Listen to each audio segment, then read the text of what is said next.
Welcome, dear friends. It's funny that I keep meeting you this way. In fact, it's quite strange that our paths would cross in such a way that we, together, yet again, get to delve into this wonderful place that we oftentimes call the real world. And I think you already know that in the real world,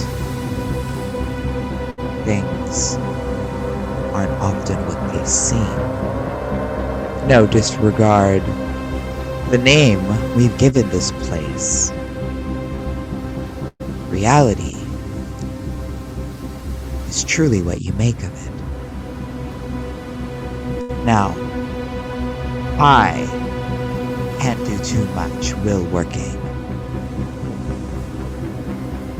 but I can at least peer into the stories, the thread lines, the fates. Those that can do. So here we go again.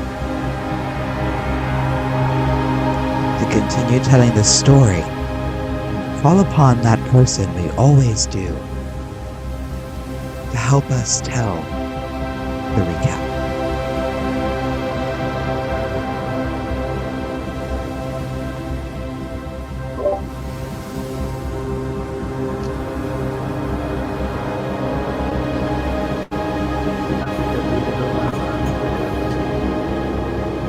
I can do it. Feel free. Okay, sure. The last week's episode started in a fight. It ended in a fight. Same fight. And now Crescent, Dream, and Chimera are on the way. The end. Take my well-deserved point of inspiration. I don't know if well-deserved is the word, but I will give you your participation trophy.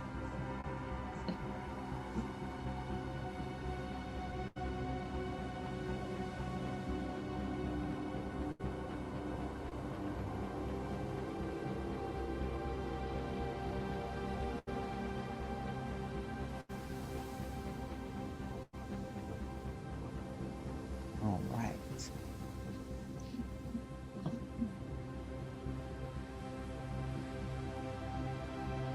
We started back at the top of the round of combat.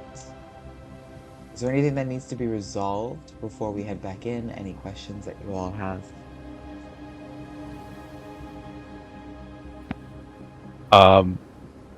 What's the plan for the whole dream sequence with the goddess thing?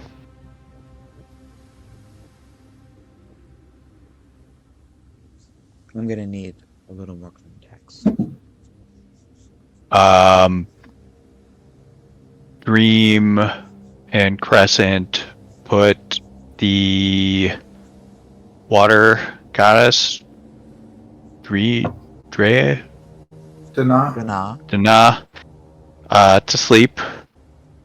Cast Night Terror, Field Terror,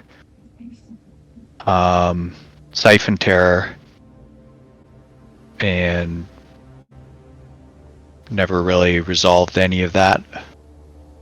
Well, those things continue to take effect. They're mostly fright and fear effects and debilitating effects. So they have taken effect, and they will eventually wake up because none of those spells cease them from waking. They just debilitate them on waking, and things like fuel terror and siphon terror and your higher level spells. They make you the target of her fear and also make her fear greater and more debilitating. Yep. So all those things would resolve, but okay, and so I get the the wisdom buff? Of course. Okay. It's only a point. Okay. Only thing on my side is on the way to the fight, right before we arrive, could Chimera do a Spirit Guardians? Of course. Yeah. All right. You already know how long it'll take you. You, if you were to use overland flight, because you do have a location from them. Uh, I'm not sure if either of you had teleportation magic. That's also an My option. my teleport takes 10 minutes to cast, so Okay. I've got a one-way teleport back to my temple, but I don't think that's going to help us. Nope. Probably Sorry. quicker to fly direct. Yeah. Roll a d10.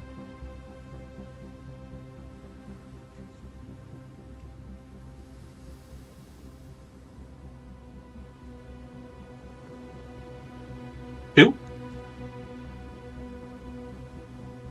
And oh, 10.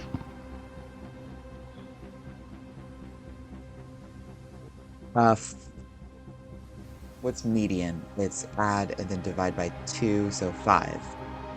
Five No, and a I half. lied. 5.5. Six. Well, Six. yeah, we'll just do 5. We'll just do 5. Guys, I actually learned how to do math. Kind of crazy. Then we are going to say that it takes you 5 rounds from when the fight started, and it's already been 3, so 2 rounds from now.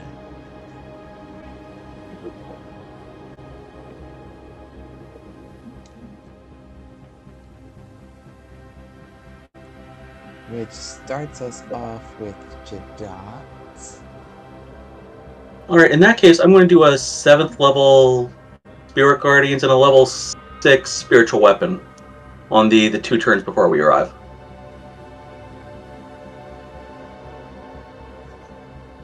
And I'm gonna drink a potion of invulnerability the turn before we arrive. Cavalry arrives. Alright. Ah, yes. Hello, I am Stark. On Jadot's turn, he is going to take 2d6 the damage. Damage for 2. It doesn't say what kind of damage, but he's going to take it, apparently. Why would you say it like Yeah. Oh, he's going to take it. He takes 10 damage of nondescript description. Non-take. It doesn't say what kind of. It's It so doesn't- provocative, nondescript damage. I don't It, know does, why. it doesn't say what type of damage it is. Just 2d6 damage. It's Hemiosphere, right? Yeah, hemisphere. They would also make a con save, but I believe they're It's already necrotic. poisoned. It doesn't say, okay. but if you look at the little icon on his sheet, it's got the little Grim Reaper next to the dice. It means Yeah, I see. Okay. Yeah, he's already poisoned, so I don't think he has to make the con save. All right, that's it.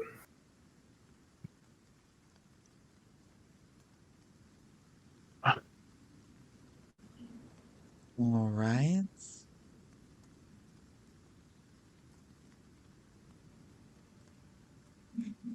Okay. Dana has -1 wisdom point, -20, or took 23 psychic damage, and cannot regain any hit points. All right.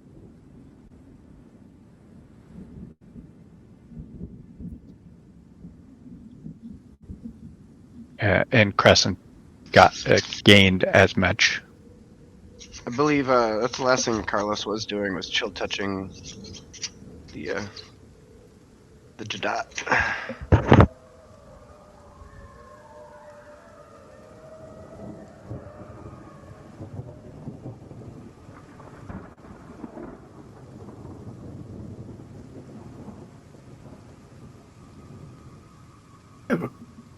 question. Didn't Stark already use all of his blood armor to heal Atlantis?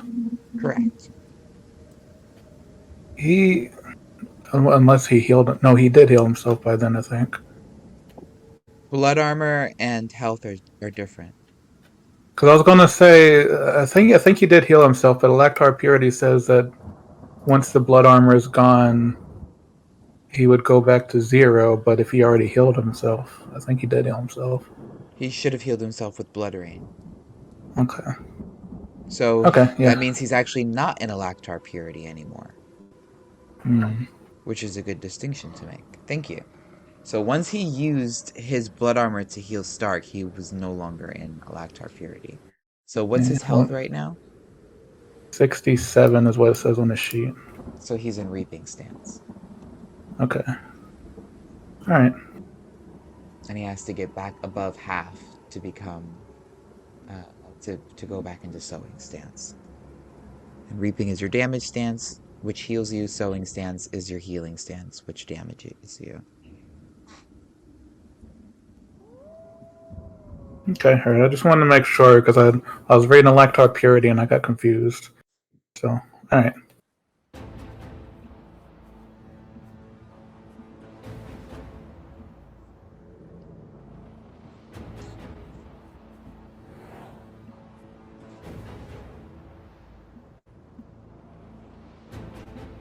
All right. Jadot's turn. Right? Yes, assuming he took the 10 damage. Oh, yeah. We love the 10 damage. One has already exploded before your very eyes, Atlantis. And you see that there's a struggle ensuing in the bushes where you left Stark and Gloombringer. You summon your dragon and move forth. You're swirling hue of a maelstrom. You see Jadot once again rear out their whip, which always seems to have an omnipresent touch, targeting each and every one of you from all angles at once. Jadot rears back and swings the whip. And is going to target Stark.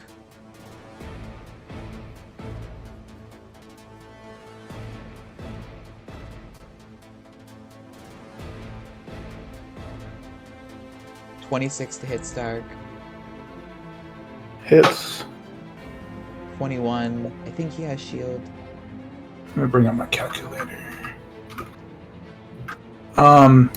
30. Shield wouldn't give him enough AC to make it miss. And another 30. Even a 21? 21 would, so he'll use his reaction to do that one. Alright, so 3 hits. For 17. Mm-hmm. 26. Ooh, okay. And another 17. Thank God. Alright. Next one. Oh no.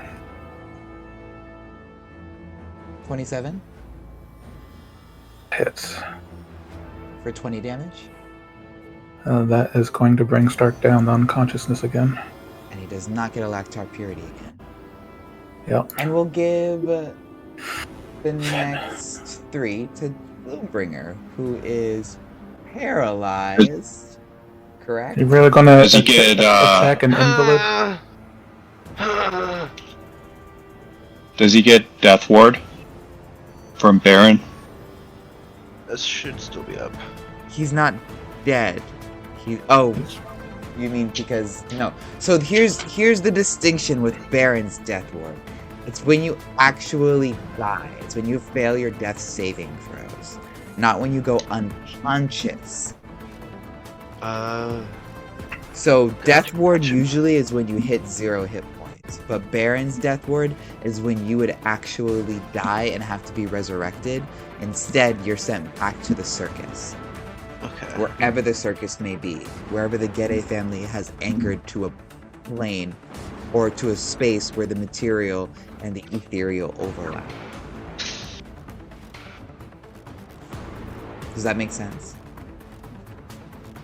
Yes.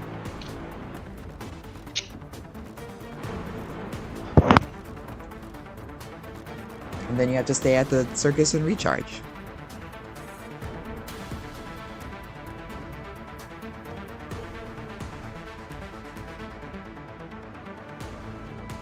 And yes, he is going to attack an invalid because he put Stark down multiple times and he keeps getting back up, so he's not going to take any more chances.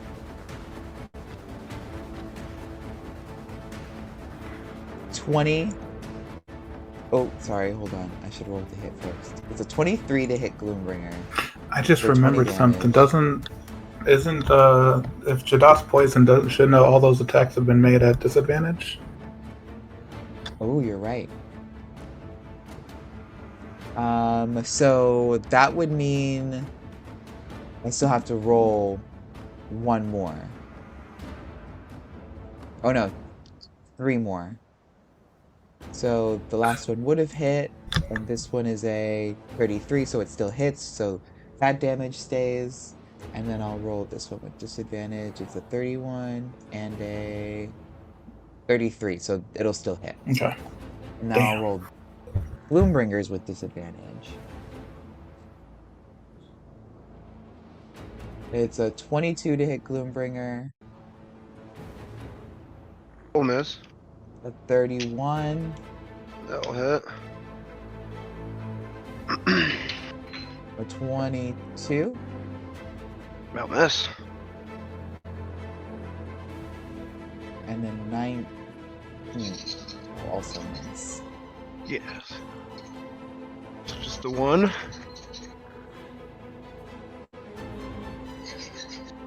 Interesting. I don't know how I... Hold on. Let me look at something too. Because you are paralyzed, so I think I might be dumb. Yeah, that's fair. I'm just going off my AC, which is 23. Paralyzed is only auto crit, not auto hit. Yeah, it's true. It's true. So I don't even have So- advantage. That's kind of dumb, but anyway. You do have advantage. Attack rolls against the creature have advantage.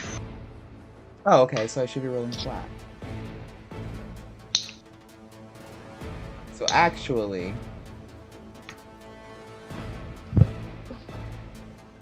It's a 33, a 31, Okay. a Hit. 27, Hit. and a 20. Miss. So 4 hits. Thank you, 4 hits. 25, 17, and 20 damage. 62. Force and thunder. Thank you, 62. I'll let you know what happens in a minute.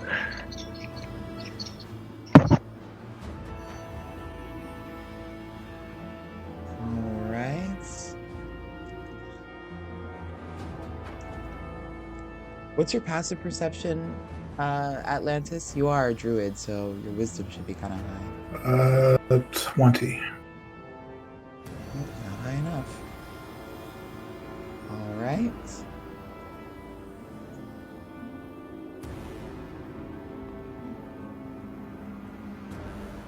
What?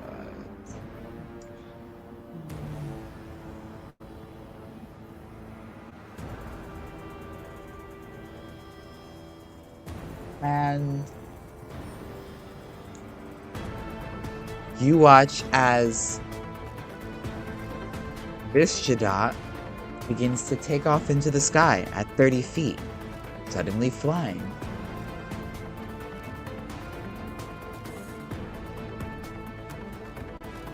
He turns to you, Atlantis. and as he strikes down your friends, says, This is where it all ends. His eyes begin to glow, and he brings his hands from his sides upwards towards the sky. The same radiant magic he's been using to assail you begins to glow from his palms, and he begins to chant in Madani.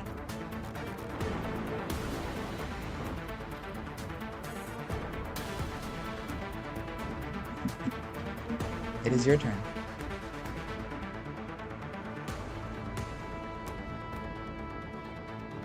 Let's see.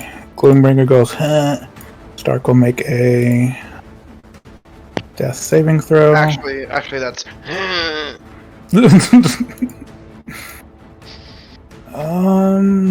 That is a failure on the death saving throw. So 1 for 0. Let me just put that on as 0. Death save. 62 on Gloombringer.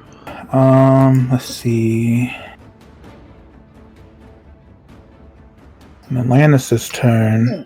That would drop me to the ground. I'm in death save, so I'll take a death save right now. Oh. A nat 1. Cool. You failed Two two on fails. Gloombringer. Yep. Gloombringer is not under Baron's death ward. Gloombringer has a different deity. Okay. Well.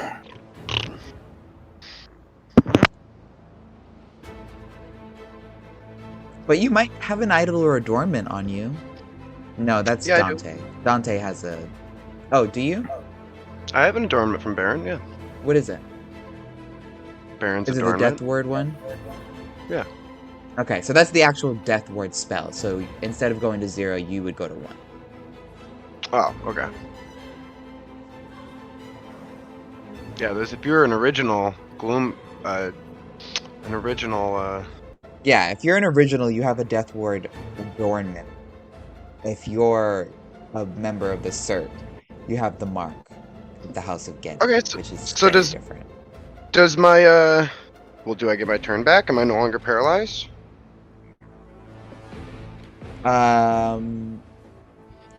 Does that persist through death? Question mark. It's a concentration spell.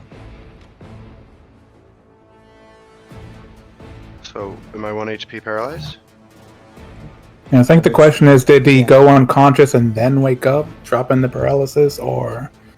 No, it means that instead Okay, of going paralyzed. unconscious, you would go to 1 hit point. Okay.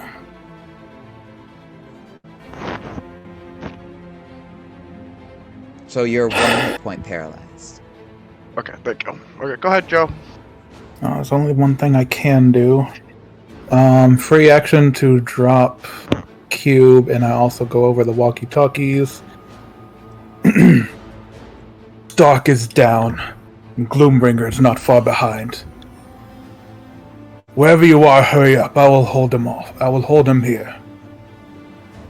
And then actual voice action. I couldn't agree more, Jadot. And then he'll drop wild shape, use his action to press the second face on his cube. So the cube is still up, but non-living matter cannot pass through it. And he unleashes his dragon as it flies out of the cube. Non-living matter can pass through it, you mean? Cannot. Living The matter dragon- spell. It's dragon is living and or spell, I think. No, the dragon's a spell. Wait. Spells can go through it. Okay. So just like, grass, dead things, objects cannot go through it. So Grass is very much alive.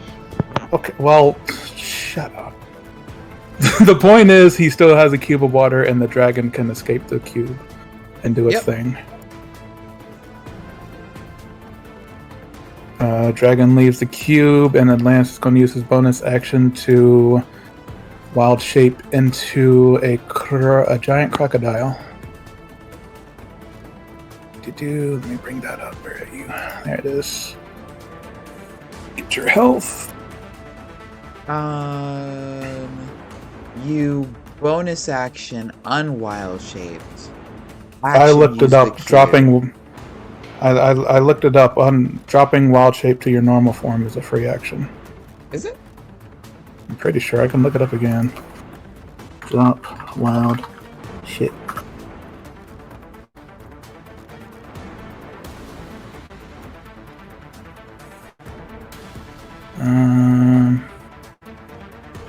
Wait. Hold on.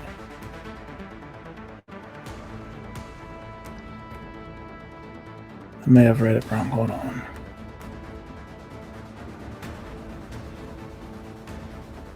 Where's Jeremy Crawford when you need him? We have Jeremy Crawford Jr. Ben. Hold on, I have it literally right here. All you have to do is go to your character sheet. And then if Ben doesn't know, we normally refer to our rules lawyer. It's Chris. Chris. I have my computer, so I can't look it up. I got them both to be mad at the same time. But you did give me an idea. I think I'm going to name my next dog Jeremy Crawford, and then Jeremy says, You "Yeah." return to your normal form earlier by using a bonus action on your turn. You automatically revert if you fall unconscious, drop to 0 hit points, or die. I'm gonna go towards the higher level wild shape to see wild shape improvement. Yeah, because I'm getting conflicting info. Some Is people there say it's free anything- action. Some people say it's a bonus action. It's Is there anything- a bonus action because you are a combat wild shape druid because you're a moon druid. Every other druid has to do as a bonus action or an action, but you can always wild shape as a bonus action. That's what makes you special. Yeah, not that much, but I mean, like dropping it back to normal form. Doesn't Archdruid let you do most things in wild shape form? It does. My issue is that he would drop it to use an item, but I don't know if he still has his items when he's wild shaped. Because he'd have to use items while he's yeah, so you'd have to drop wild shape in order to use the cube. Is what I'm. So I get if I have to, I'll just use bonus action. Because you back have to to Atlantis. ignore the verbal and somatic and material components in spells for Archdruid at most points. Because you're a creature without items. You wild shaped. Yeah. That's fine. I'll just use bonus action back to Atlantis and then action 2 charges on the cube. None living matter can't pass through the barrier. Walls, floors, and ceilings can pass through at your discretion. Dragon comes out and will use its attack. It was cast at 7th level, and so he gets 3 attacks and a breath weapon on Jadot. So let's see. What's spell attack modifier? Kill.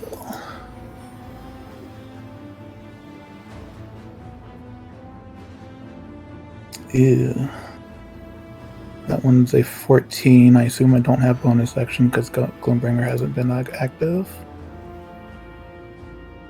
14. That's a natural 1. Fuck you. That's a crit. Ooh. So 30 to hit with a crit. You're gonna take does your construct take damage? The dragon? Yeah. Yes, it does have armor class and hit points. It's gonna take 6 psychic damage when it hits Jadot. So Jadot resist. almost uses his own stature and magical resolve and barely flinches at the attacks. The ward basically protects him from your magic, but just enough of your power is able to get through his defenses. You see a slash lacerate across his cheek. He grimaces, but he continues to cast his spell. Alright, and he has resistance to... Concentration check. Resistance to psychic, so he only takes 3. And let me roll a damage. 1d6 plus 4 plus 7. So that's 11. So 1d6. Okay, 12 the piercing damage. I'm starting to hate using the D&D Beyond dice. They're against me, I swear. And then he also gets a breath weapon as part of his multi-attack. So please make a dexterity saving throw. Yeah, you can't really put a computer dice in dice jail.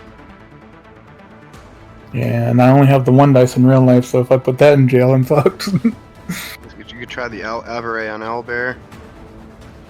23. But that bitch. Mm-mm. So it'll take half as much damage. 2d6, let's see, 8. So he'll take 4, let's say, necrotic damage. Just pass my concentration check.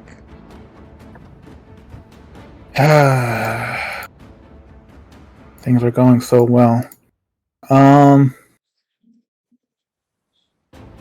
going to put this on because the dragon is flying as well.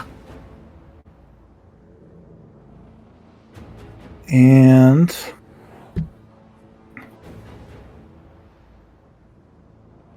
Atlantis is going to... Actually, let me move you out.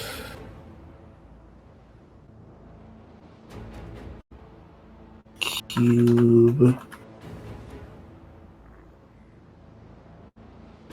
Atlantis is going to move...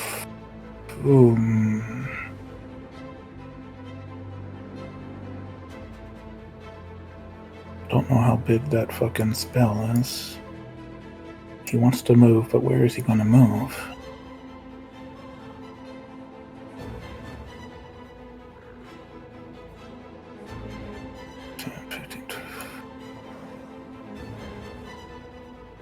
He's going to move 5, 10, 15, 20, 25, 30.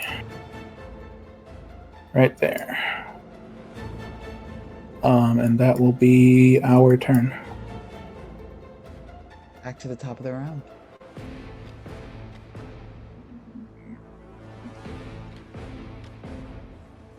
Means As Jadot's turn. Jadot hovers in the air, he continues to slightly rise. 5 more feet. Floating aloft, glowing brightly like a radiant star.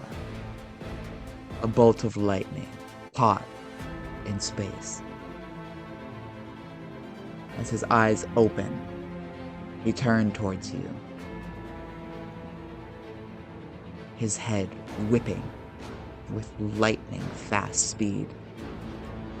And in an instant, Atlantis, your life flashes before your eyes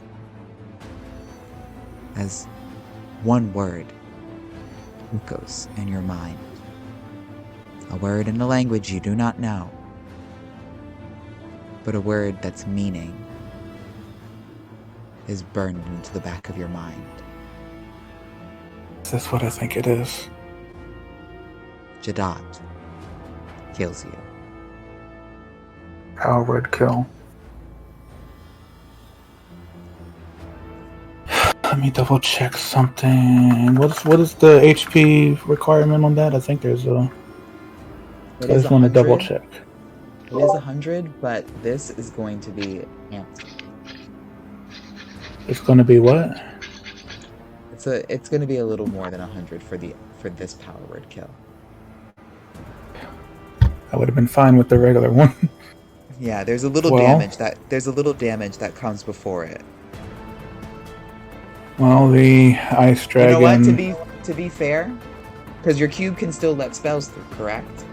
Yes. Yeah. So give me 1 second here, just to be fair, just in case they miss. No, 27. So 27 will hit you for 24 damage.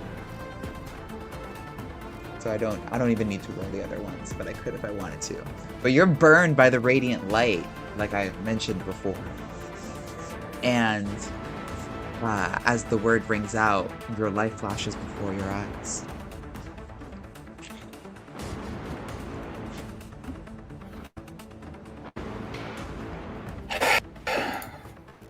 Atlantis. And as the dragon made of gem-like ice melts, and Atlantis just starts floating in the water, his body going limp, all he utters is Daedalus. And he closes his eyes.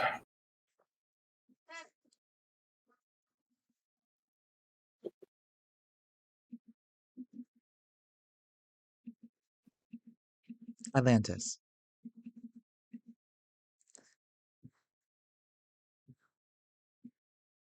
Yes. As your body falls limp, the suit around you begins to glow. Its shape begins to swirl. And your cube takes damage as your form springs forth and explodes from the water. The dragon that you had been embodying now becomes you.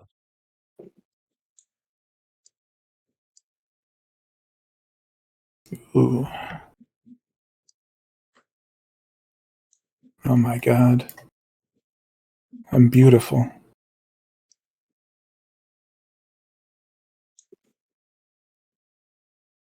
As your roar rings out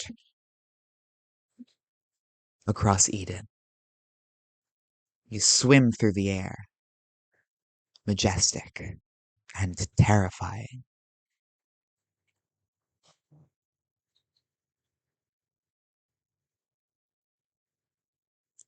It is your turn. Cool. Am I still using the same stats for the Draconic Spirit? I am adding a new stat block to your sheet right now. Ooh.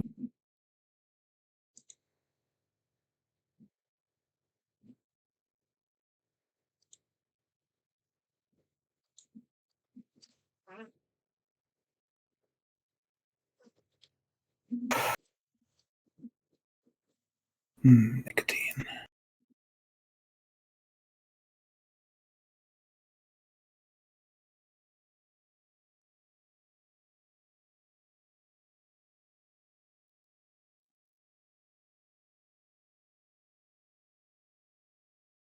You should be able to refresh.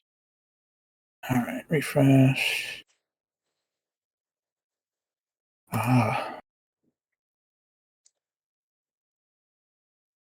Yes, I can see it. That's cool.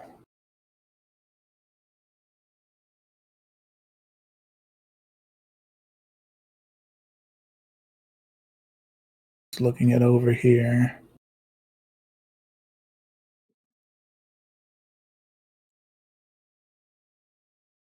Okay.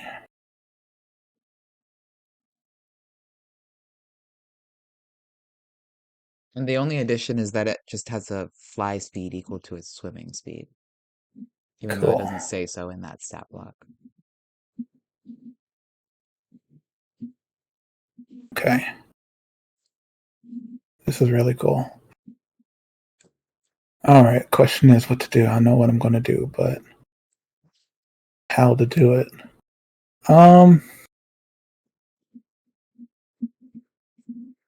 What is your passive perception now?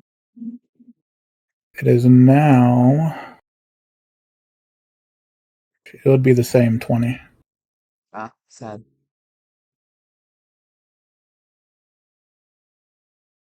Dark Vision 120. Okay. So in that case, what I am going to do as part of my first show of power, being conscious of Stark and the girl and Gloombringer being down there. He's going to fly over here. See if, fly over here and aim his rhyme breath so it only hits Jadot. Please make a Constitution saving throw.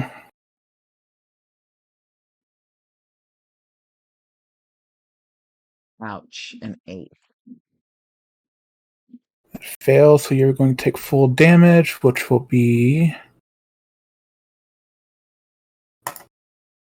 Oh, I love that noise. 47... What type? 47 cold damage.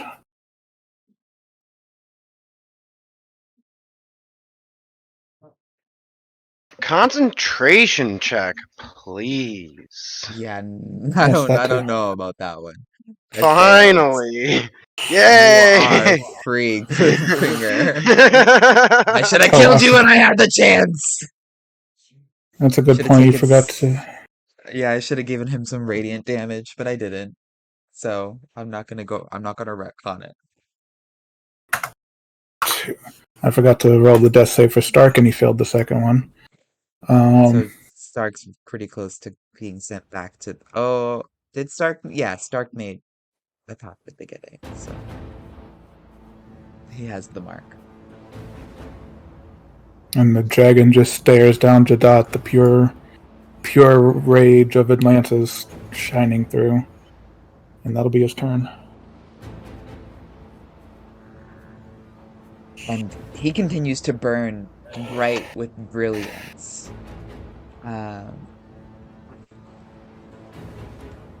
End of your turn, it's Jadot's turn, and this time I won't forget to hit you all. Gloombringer will take a 31 to hit. So take a nap for 18 damage. 18 damage? Hold on. I might have a gimmick. I am a fighter. Let's see. I have 2 superiority dice. Can't use that right now. A 17 to hit Stark. That will miss. Damn it! I have to roll a disadvantage because he's prone and I'm ranged. Another 17 will miss. Got me. You got me. Come on, please hit him. A 28 to hit Stark. That hits. He dies. He actually dies. He does not go unconscious. He dies. He was already unconscious. And his body begins to fade as you see his mark of the Gede below. And Stark disappears from Eden.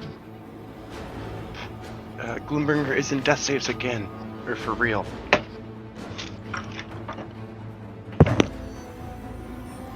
Good riddance.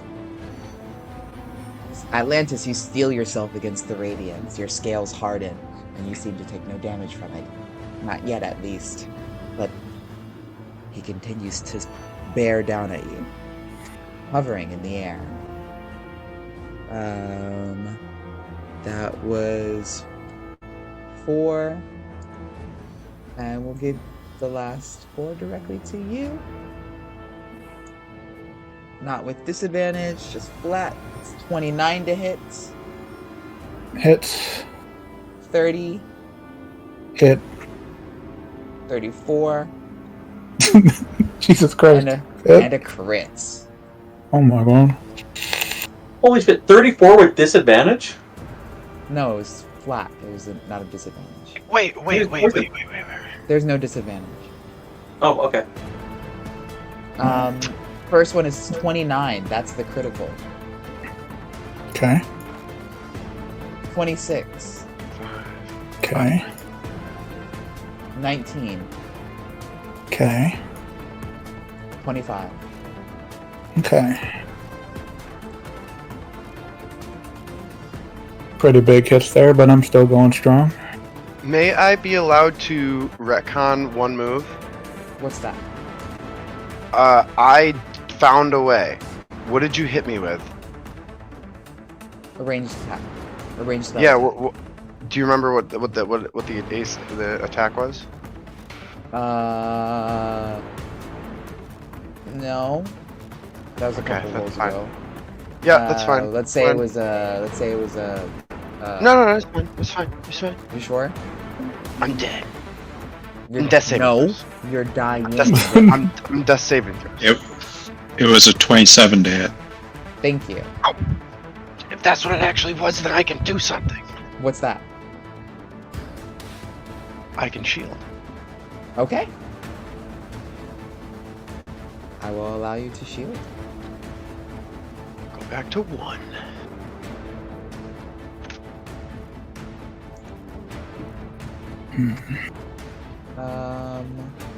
Do.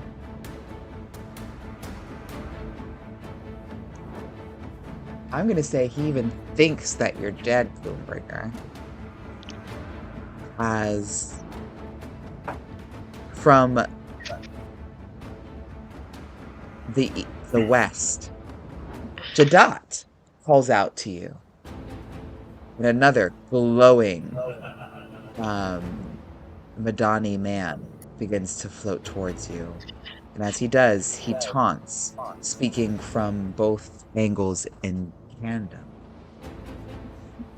You are up against powers that far surpass you. It does not matter how many second chances you are given. I am your ultimate demise. And it'll be your turn.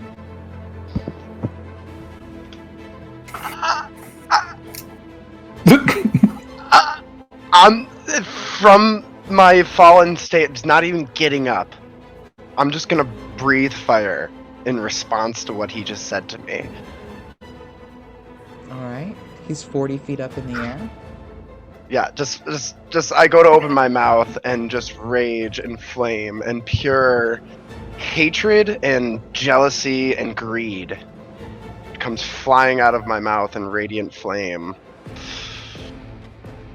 Please make a dexterity saving throw, DC 29.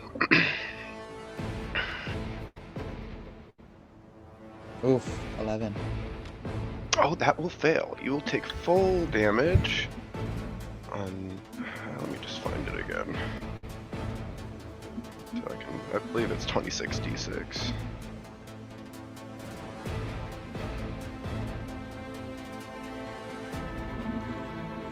Teeth, where are the teeth? Teeth, there are your teeth.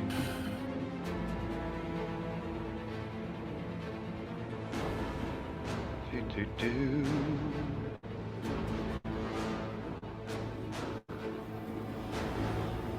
Teeth of.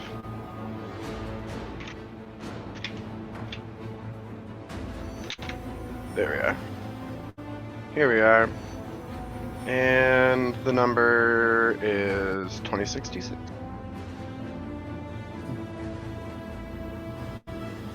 It's how much? 26d6 rolling now for damage. 91 fire damage comes up from below.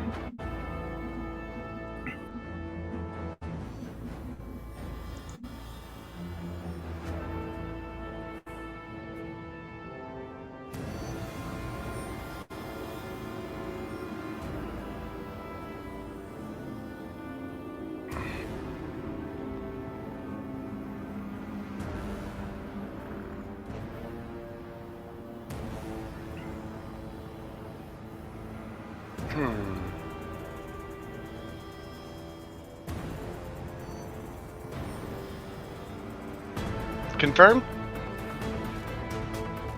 Yep, I'm taking the damage now. You said 91, right?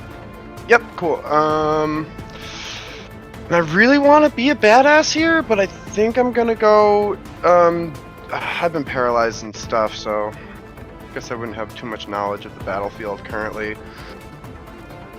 I will use my action surge. And I will use Power Word Heal on myself. Instead of the other power word.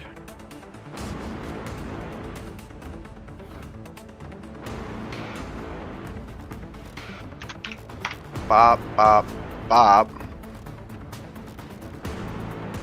Actions. In my bonus actions, and I'm going to begin rising from the ground with my Unbreakable Majesty, and I gain a majestic presence for 1 minute or until I'm incapacitated. Anyone that tries to attack me must make a Charisma saving throw equal to my DC, which is 29. On a fail, it cannot attack this turn and must choose a new target. On a success, you have disadvantage on any saving throw it makes against your spells on the next turn. And Hey, Mitch. yes. On the way to this fight, didn't you drink a haste potion? Or use a haste roll? I don't know if I've consumed it yet. I'm not sure when those things are consumed, and I was paralyzed. I thought you did it before the fight, on your way to the fight. And I did die. Quite possibly, yes. I'm not sure where that would be in the world of the spell. You know, I'd be around turn 6. Do those effects persist through death? I don't think so. I feel like they would end I feel like they would end when you're unconscious. Okay. Like that's probably like the easiest way to move forward from this as well. And yeah, I will rise 40 feet up, and I'll just kind of look him in the eye with as much fire as I belch up at him.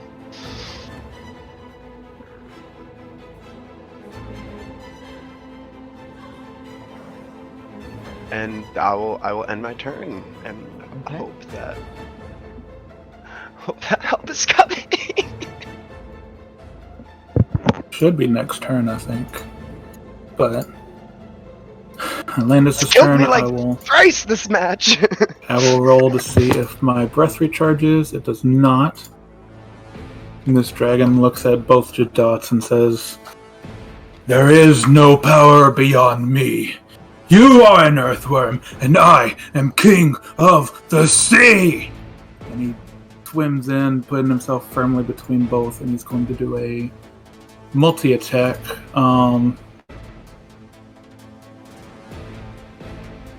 Where is it? There it is. I am going to use Constrict on the one next to Gloombringer. So that's going to be... I do get a reaction from both of them, Mhm. and as you approach, they'll both make an attack. 27 to hit, and 27 hits. 23 to hit. 23 also hits. For 17, They do attacking with how are they attacking? with the whip. With the whip? And Okay, as they it's attack all you, in, you all are in gonna slide, you're actually gonna stop 10 feet away from them here. And movement No! is reduced to 0. Sentinel. I didn't do that. Ah, they do have the sentinel. Ah. Okay. In that case... I can still hit him. I have reach 20 and reach 15. Nice. So, Constrict against that one was a 23 to hit. On which one? The one next to Gloombringer. Okay. You said 23? Yes. Is gonna hit, because I don't have shield. Cool. You are automatically grappled, and you will take... Let's see, 40, 10 plus 7...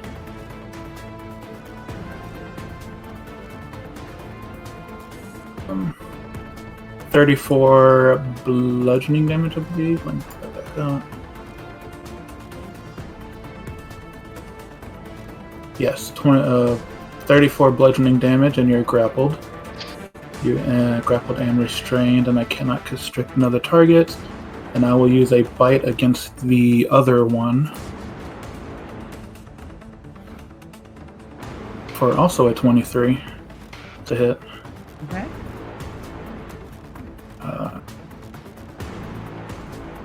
2d12 plus 7 plus 1d12.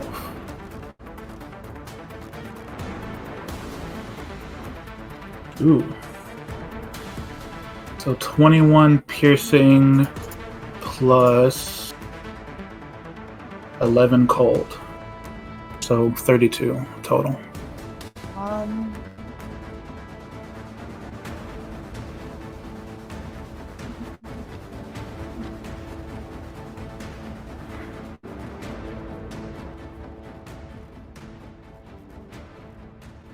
And as you rear forward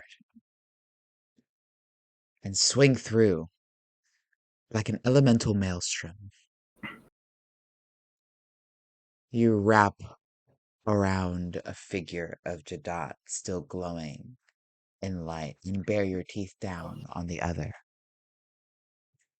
Blood paints your teeth. How do you want to do it? I've been waiting to hear those words. I am going to fucking devour him. Literally, I want him inside of me. Nothing but a bloody paste. And as you consume the real Jadot, the construct bursts into light.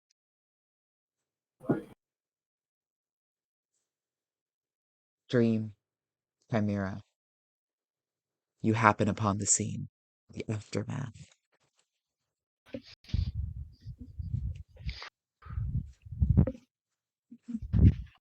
You have no idea how well that works because I was originally going to do that as a crocodile. Now I get to do it as a fucking ancient sea serpent. And as the battle ends, Atlantis floats down to the ground and turns back into himself. Next to the girl. Gravely wounded, you take 1 point of exhaustion. And I'll float down as well. As time is sped up now that we're out of combat, my majesty will probably fall off kind of like as I descend. Okay, give me 1 second. I'm just gonna Uh, give Atlantis any healing points he needs. Perfect. With a song or with a touch? Yes, with a touch. And then if you And want to go ahead, go ahead. as you place your hand on his back, even if you do use anything that would um, end his exhaustion, it does not. He continues to take this exhaustion. You notice his robes are still glowing deeply, um, and they look even more like they're infused into his skin, like they're a second skin. And you also notice uh, a deep scar across Atlantis's eye, and his eye is still closed. And even as you heal him, the wound does not begin to fade.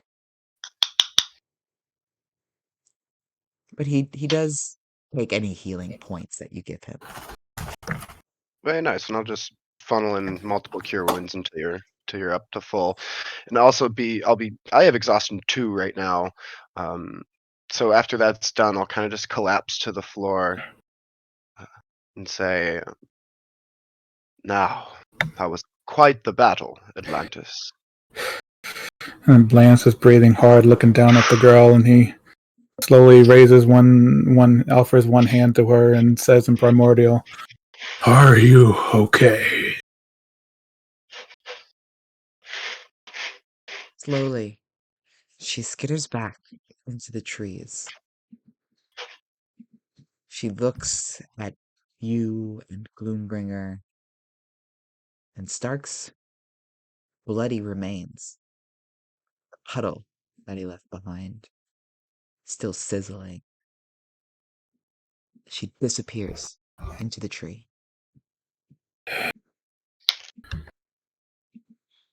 Just as well. We are not worthy after all. Not something I thought I'd ever strive to be, but I guess our mission is accomplished. The threat has been neutralized, or so it seems. Where is he? We'll protect you. It is over, Dream. We have won. But we just got here.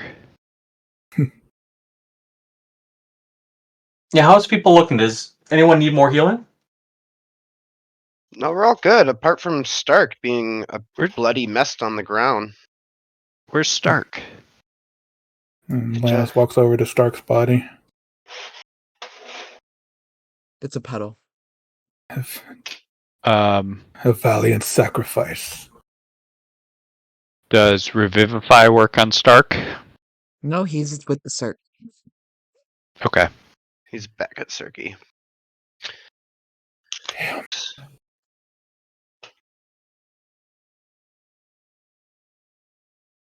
Well, I'm God. sorry I missed it, but impressive showing. We saw the last little bit there, Atlantis. Yeah, it was quite a dragon. Where'd you Thank learn you. that trick? I'm not sure, but I believe Nyria had something to do with it. I must thank her when we return.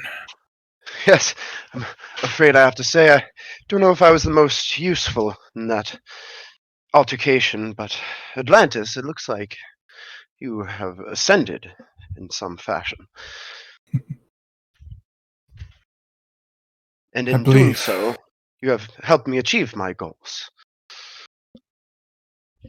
I believe it is almost time for you to pay up on your promise to me. Ah, yes, the moment we return to the Cirque. With train in Yes. hand, of course.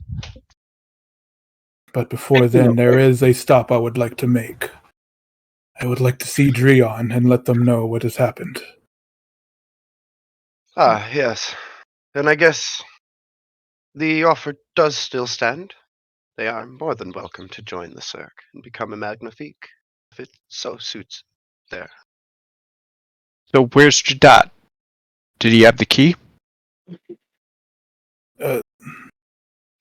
Lance just kind of stands there for a second, then puts a hand on his stomach. Oh, is this Well- going to be... Do we have to, wait? I suppose there's some sort of magic that could speed this up, but perhaps just Yes. Atlantis is the key now. Atlantis, you don't think it's in your stomach. Okay. Because that would be uncomfortable coming out. Passive perception. You do not have a key in your stomach. Well, I was getting ready to true polymorph someone into one of those worms that people get in their bodies. Check it out. Okay. And Well, Lance He can now quickly, wild shape into a key. Lance quickly calls out in Primordial, Gaia, we are done with what we came to do. We shall leave you in peace. Not even sure if she heard them. yes, let us leave Eden and continue on our preconceived trajectory. I'm tired of these meaningless quests. Just want the things I want. Don't It's so we all? hard. So you know what the key looks like. You may have to use magic to divine for it. Speaking of the things that we want, where is that train? It should still be back at the circus. And snapping my fingers, quickly, somebody summon a location spell. Let's find this key and be done with it. I point at the puddle. The one of blood, or The one that used to be Stark. Okay. You point at the puddle and say, Didn't he usually divine things? Oh, Let man. me see what spells I have. I have a spell for that. I think you might be right. There's a spell for that. Oh, I have a yes, spell for that. Chimera, could you be so... Son, I'm going to use my 6th level spell slot and cast Find the Path with the key as my objective. Oh, I love it. Uh-huh. We don't get to see that spell. I'm a huge Uh-huh. fan of this. I was like 6th level locate object. What are you talking about? Yeah, but then that runs the risk of it not of it being 101 feet away. I love that. Find the path. It's supposed to be a location, but I'm a fan of using it this way. All I'll right, say so if you spend one more spell slot, because I know clerics have locate object, you can do both at the same time and find the path to your located object. okay, I'll do that. All right, and so Chimera picks up his ascendant dragon sphere, and after saying a prayer to Sardior, he ends with guide us towards this key so that we can right the wrongs which Jamil has thrust upon us. And then sort of like, one of those like divining rods that like old timey prospectors used to find water? That's what the spear becomes. It's 2 little sticks. That idea, yes. I love that. And you quickly find your way through the deep bramble and brush to a clearing. And with some searching, perhaps what you're looking for, but it seems empty and barren at first glance.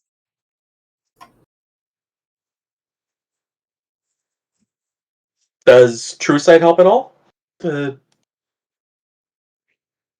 try and Nothing of differentiate between what seemingly is nothing and what the Hmm. find the path and I guess what find object is suggesting? the path ends in the middle of this clearing, and there are no magical illusions that seem to be barring your vision. It just seemingly Is it ends. buried, perhaps?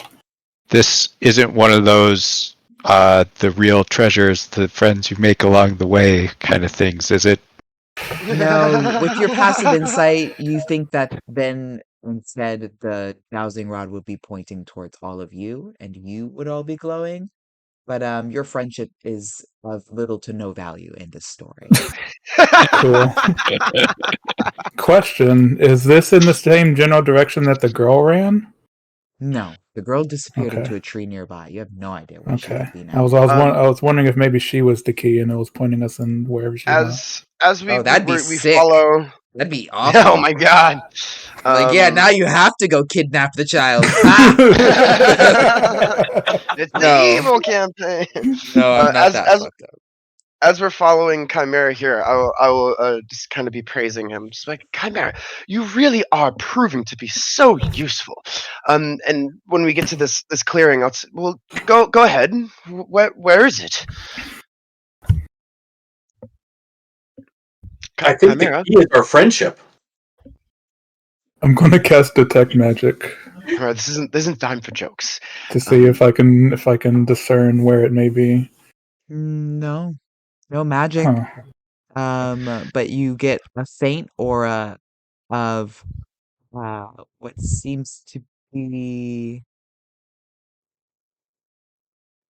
two different sources of magic. One that involves some necromancy, and another that involves, um, I'll say, conjuration. Yeah, this conjuration is the transposition of Necromancy this. and conjuration. Perhaps we have to make it appear somehow. Do you how close do you get to that center? Like where are you going? Are you going directly towards it? Are you He would go to like right the center wherever Chimera is pointing. make a Yeah. dexterity saving throw. Oh no. With Second. disadvantage because you have exhaustion. Does that count as ability check? Saving No, throw?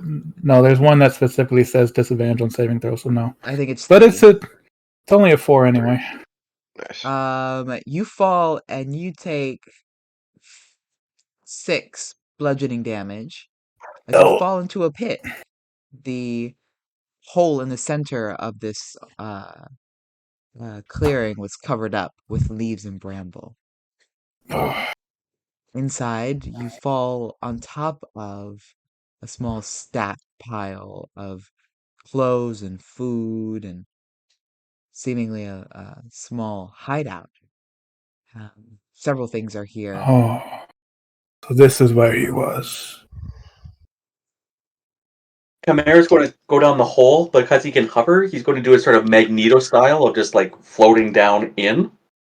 Love it. And then between the locate object, the find the path, and true sight, hopefully we can quickly toss this place and find the key. Easily amongst other items, but the main thing that catches your attention as you uncover what you thought would have been a large chest, about 6 feet long, um, is a casket, one that seemingly was made out of a very ornate and beautiful material. Um, you have no idea how Jadot could have gotten this here. It was not with y'all when you traveled, and you're not sure that this is something that could just be gotten or procured on a whim. Seems very specific, very unique. Perhaps Gloombringer was right. He had been either been planning this all along, or he had been here before he came with us. Hey, hey! Uh, Dream is still up there, just looking down into the pit. Check it for the 5 stones. Also, is this casket where I'm getting the necromancy conjuration feels from? Specifically, necromancy. When you find the key, you find that to be the source of conjuration. Okay. Atlantis, the key, quickly. I will pick up the key. Though I am curious about this casket. Knowing knowing necromantic magic, he may be planning to use whatever this casket is to revive himself somehow, or is this perhaps how he made the simulacrum? I'm not sure. I believe that rightfully belongs to Chimera, per the arrangement. Yes. Feel free. I have no use for it. Oh no, Well- this isn't the object that he stole. I believe it's on the train. Is this what he's going to use to harness Gaia's power, though? I suppose his Can body's anyone- preserved in there somewhere. Perhaps it's a clone of some sort. Can anyone identify? Assumed you'd like to dispose of it, Chimera, and dish the final blow. Atlantis, the key, please. I'll hand the key to Gloombringer. Thank you. Yes. Whoops, I dropped it. Nope, just kidding. Has anybody seen this type of artifact before? This sarcophagus, if you will? See, I'm going to do a check on it. I'll start with my good one. Religion. To see if there's anything that I pick up on. 18. Not I that you think- pick up on it, but you do recognize everything that is inscribed on it is written in Madani. It's very ornate. It's very beautiful. Do you read Madani or have comprehension spells for languages? I Written do not. word? You would just Um, recognize it as Madani because you've seen the train and you know that the train is also inscribed in the same language as the train was created by them. Is it safe? Hard to Like- tell. Can none of us identify magical items? Let's see. Do I have identify? I cannot. I might have We- comprehend languages. Hold on. Nope, I do not. Oh wait, I do have identify. It's only first level.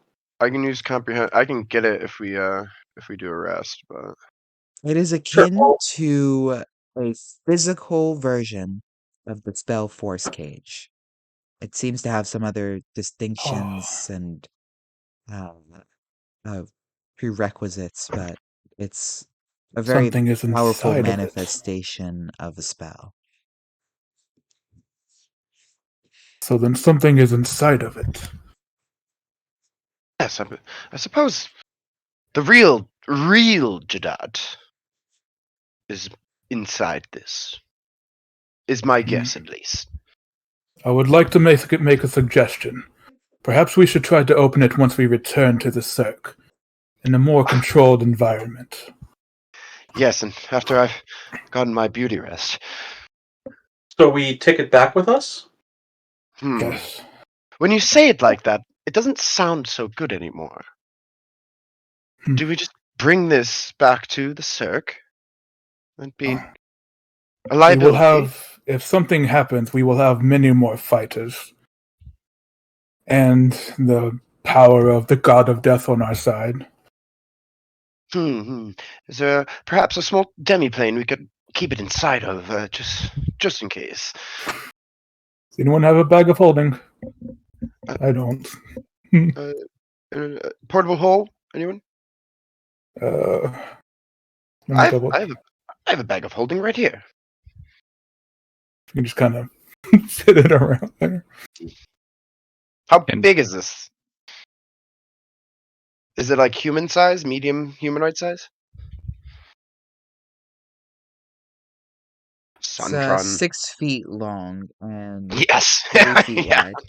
I don't think that's going in my bag of holding. Mm, As I'm just let's see, like let's lining up the half foot hold 6 inches to. I could plane shift Do- it to the circus. No, Perhaps y'all- no, please, No? don't do that. I hate to ruin all y'all's magical conjurations, but we could just do this the old-fashioned way.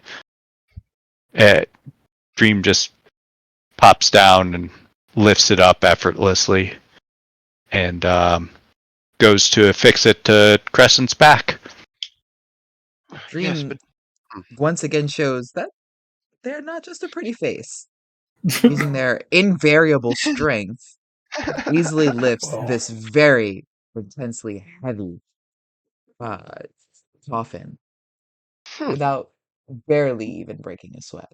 And then you see Crescent somewhat strain, as it is heavy for her. A dragon several times Dream size. and, kind of just sauntering after Dream as they carry this. Are you sure? I'm just worried about bringing it back to the circus. Is all.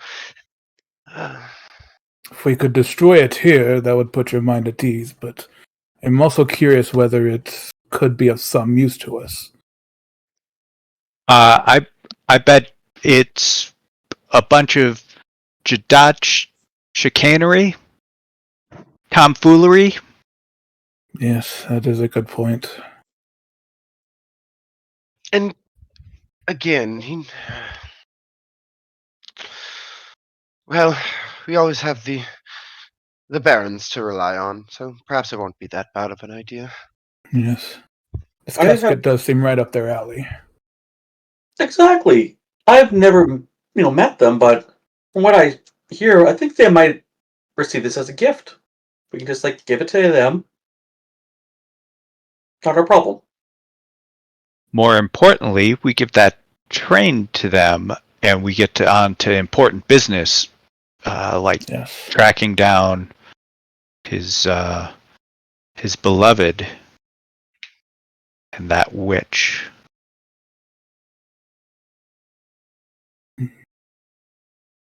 Well, as I stated before, there is something I would like to do before we leave. Is there anything else we need to do in this immediate area? Oh yeah, I've got a king and a goddess of water to kill. But that's just a matter of time. And I can really do it from anywhere. Perhaps it's a good thing we came to Eden. Consider it like a political cleansing. It's almost like what we did in Ajaib. Are we the good guys now? Like rogue vigilantes. They fucked around and now they're gonna find out. Oh, I like that phrase of speech. Speaking of Ajaib, do we destroy it or just simply take it over? Well, I guess we should check in, see how the Jadot family's doing.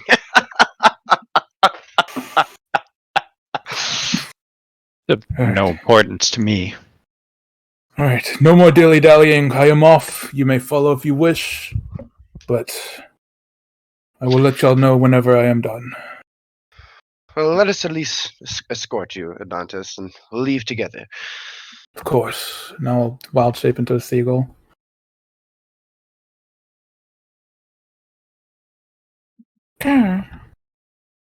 Mine? Mine? And I'll start flying off in the direction of Drayon. Noises. And you're gonna go into the sea. So, Uh-oh. I get a feeling we're not. I don't have much. Then again, that dragon. I don't know. I kind of feel like with the Na asleep, presumably. On the way, I can send a message spell to Drian. You could do that. Maybe they could meet us at the edge of the water. No, don't Um, fucking the- meta, you bitches. Shut up, Gloom. And you fly towards the sea as a seagull. And how do you dive into the water? In what form?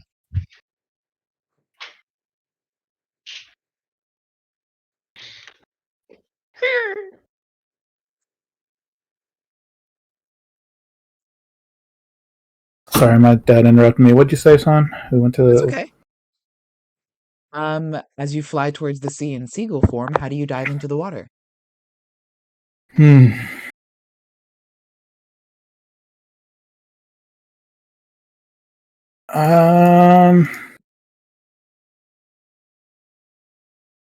So, question regarding the sea serpent: is that a thing I can just do now? Is it always going to be exhausting, or is that a special thing that happens when?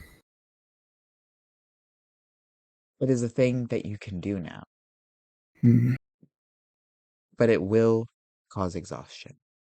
okay.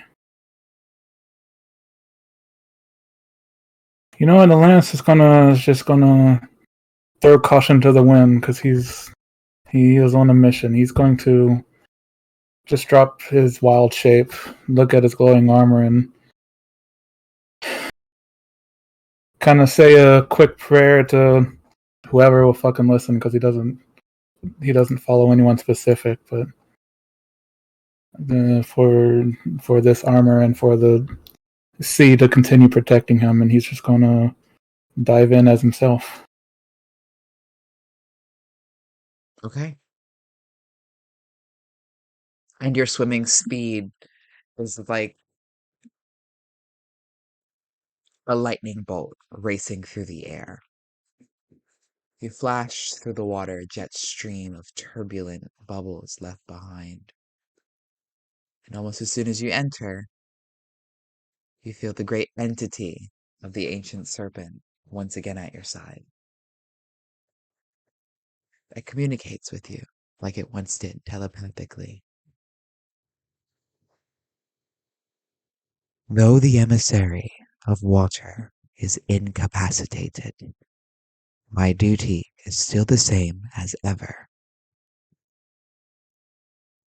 I know my words were clear last time, but there is a fondness for my kin in my own heart. I beg of thee, please leave. The ruler of these seas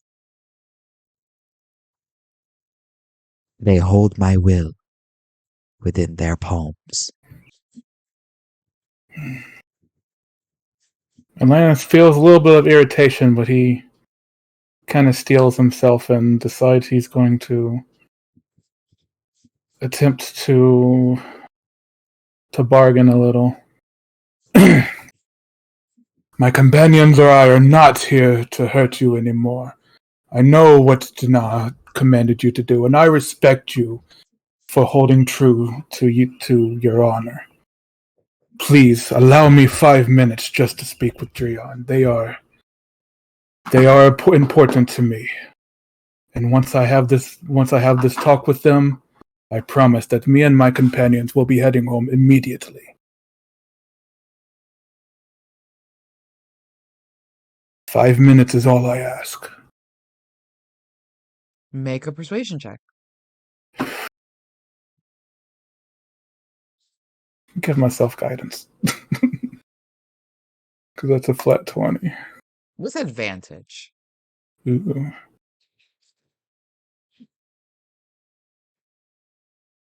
That's a dirty 20. No, wait. 16. I forgot to roll the d4. 16 plus 3, so 19. And very quickly, the dragon begins to turn, and their form slowly dissipates into the water. Their voice echoes in your mind.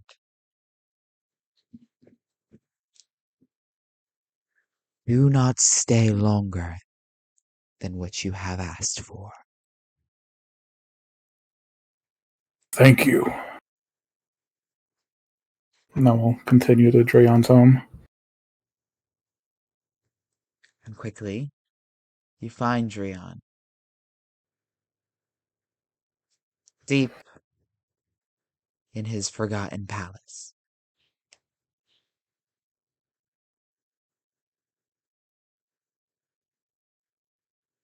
Now I will stop and about 20 feet away from them and just kind of clear my throat gently to let them know that I am here. I don't surprise them too much. But Atlantis, how are you here right now? Didn't she? Yes, that has not changed, but they are allowing me a few minutes to speak with you. So I should be somewhat brief. Jadat is dead, slain by my own hand. What? What do you mean? He left us no choice. He attacked us, and he has suffered the consequences for it. You killed him? Yes. You... What do you mean he attacked you? He came here with you. You were all working together. I don't understand how this could...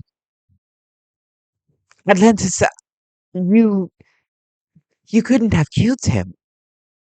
Jadat was not the man that you thought he was. We peeked into his dreams and saw his truest desires.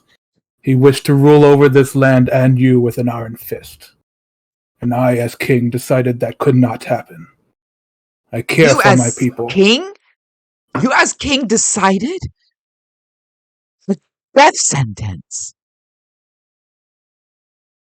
And you would have me Atlantis. not defend myself. Atlantis.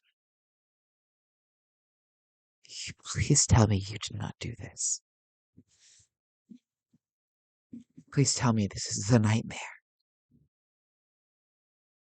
He left me no choice. You keep saying that. But there is always a choice. My You told me companions and that. I did our best to not attack, even when the elementals themselves were in our faces. We laid down our arms, and still they chose to attempt to kill us. Wait. So when you say you were allowed 5 minutes, it's not because you parlayed. It's because you used brute unyielding force. This is why, Atlantis. This is why your connection to the water is so severed. You burn like fire. You're stubborn and hard-headed like earth. And you're flighty like the air. You have no compassion, no fluidity. You would break before you bend.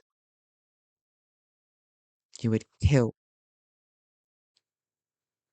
before you thought otherwise.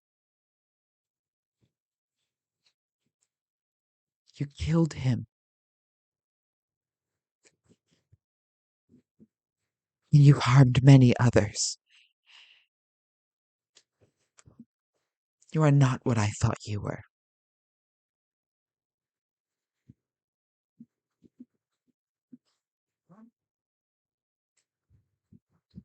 No. My heart hurts hearing the sadness in your voice. Whether you believe me or not, I made every attempt to be peaceful with these people. And they continued to attack me and attempted to kill me. Were there any other option, I would have walked away, but they would not allow us.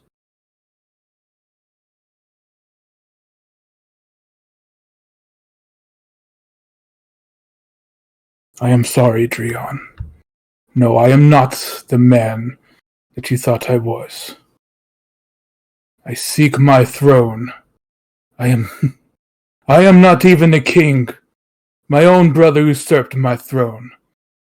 And my heart is filled with the rage that he has implanted there. But I hope you believe me when I say I truly care about the sea, and I care about my people. My actions may be extreme, but I do it all to protect all of this.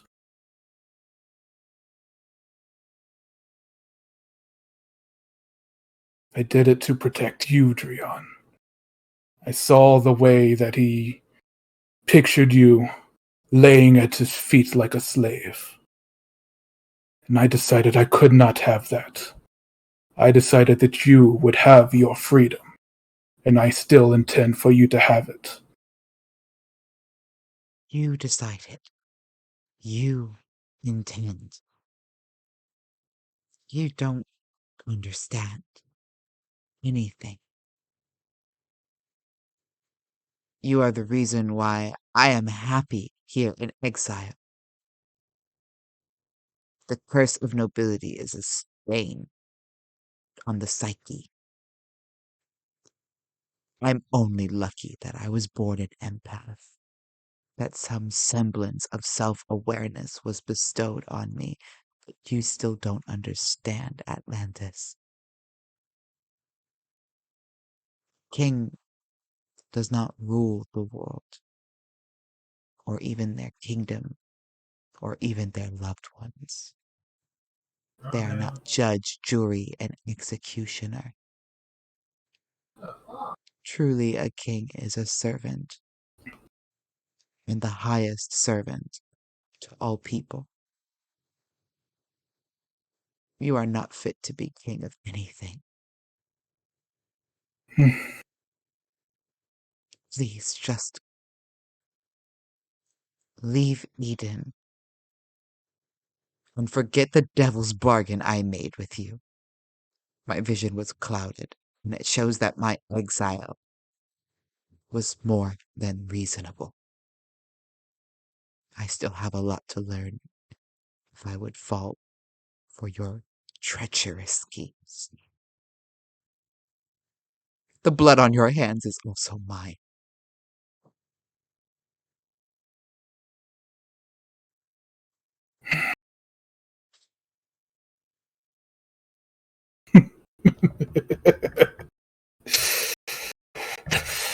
Since I have come here to Eden, you all have vilified me. Told me that I was this monster. Even Jadot himself said so. You wish to see me as a monster? Very well.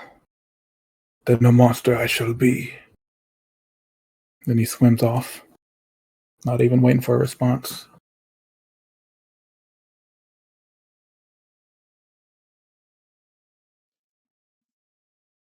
The emotions that took place in that temple were palpable.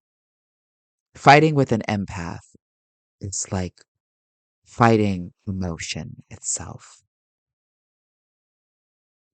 The deep sorrow and heartbreak that you feel is not only your own, but also Drion's. There's disbelief, there's outrage, but mostly just disappointment. And as you leave, there's the bittersweet tinge of hope, the bittersweet tinge of longing, the bittersweet aftertaste of wishing that not only you could go back, or maybe that you would come back. You're not sure who's feeling what at this point. But the last thing that racks your heart and your mind is a powerful sob. And that, you know, is not yours. As we fade back to the party who's gathered the key and gathered themselves ready to leave Eden? Question mark?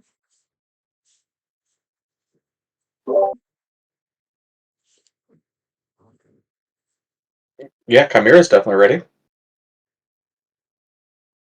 Sure. Yes.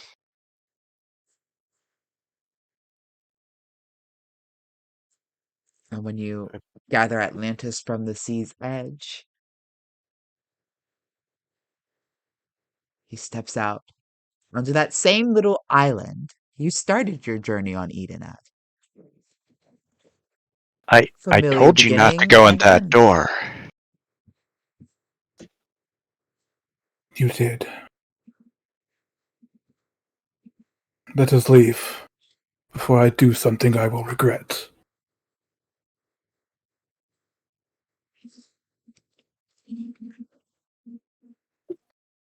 Atlantis, you seem troubled. If if you need to, you're a dragon. You're more than welcome in the temple at any time. Thank you, Chimera. But I think I will spend a little time alone.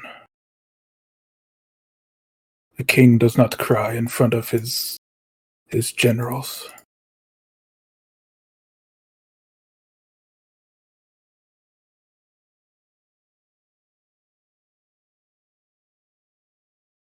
Let us be off.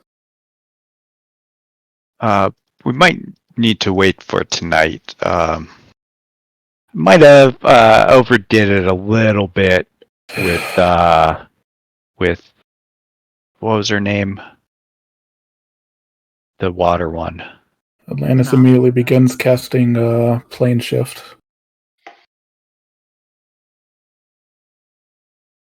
to shift them all back to the circus. Dream, I have a question. Yeah. Are you still gonna kill the king? Oh yeah. Okay. Alright. And I'll do as much work on Dana as I can. Political Atlantis, do you say cleansing. anything to Dream about that? Regarding what Drion had pleaded with you?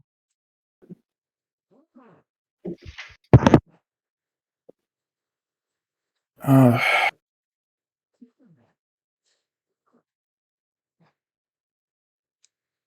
no, No. I made a promise and I will keep it. What's the promise? That I would free her. free them. Pajama monster. Even though he rescinded and asked you to rebuke his devil's bargain?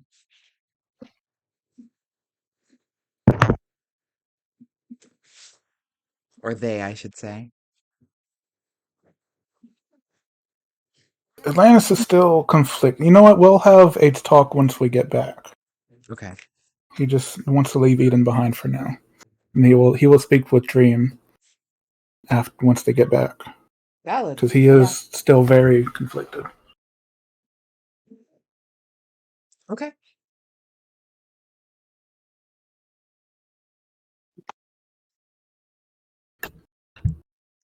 So I will cast Plane Shift using my last 7th level spell to shift us all back to the circus, specifically to Dream's bar. The nightcap is a welcome refuge to the harrowing adventure that you have faced.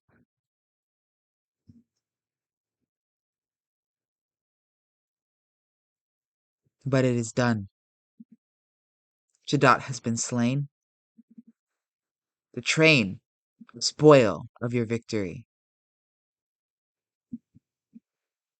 But it does not go without saying. Nemesis has been lost. Stark, murdered. Atlantis, gravely wounded, with a battle scar to show for it. And the morals of each and every one of our party members tested.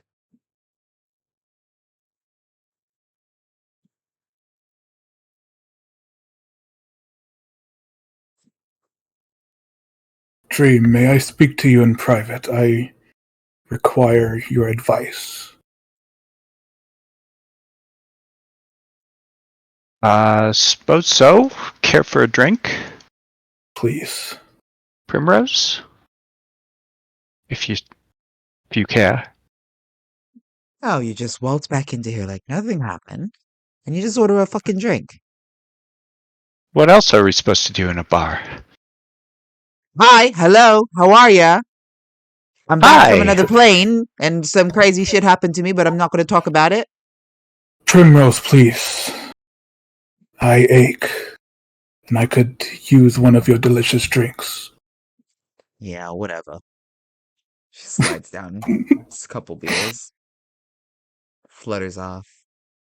Stuck in the fucking bar while everybody goes off and has a jolly old fucking time.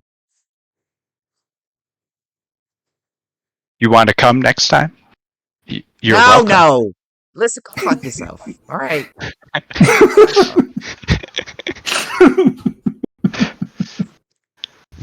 She didn't seem to like the empty gesture.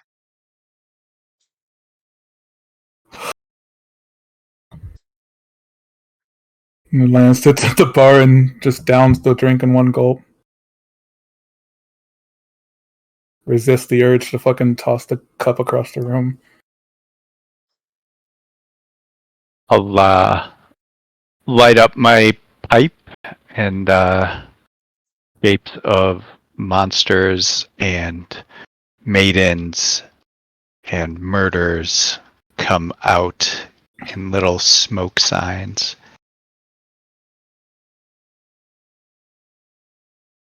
Did we have another choice back there?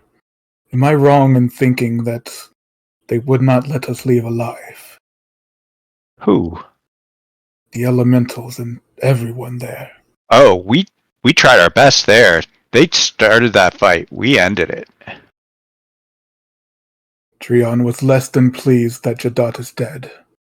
I Well, even told them about the dream that we saw. I hate to tell you, but there's this saying, be careful what you wish for, because it might come true. I know They that asked- one all too well. I'm still paying for that. They asked that we not kill their father. A little late to stop that ship from sailing. He certainly is not his father anymore. Dreams are a fickle thing.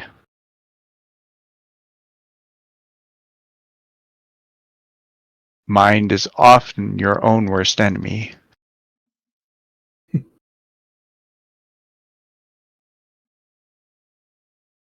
gave me some advice a while ago, and I would like to tell you that the diplomatic approach does not always work, apparently.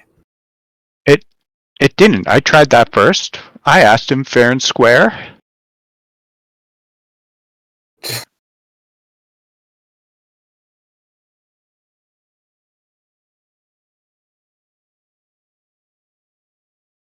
I mean, what kind of father exiles their own son?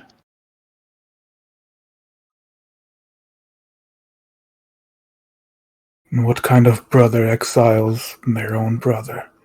A shitty one, that's what. Is there truly no way to end the curse on them? Oh yeah, Dana can lift it. But she's dying too. Sorry. She brought that on herself as well. You know, it's just happened a little slower.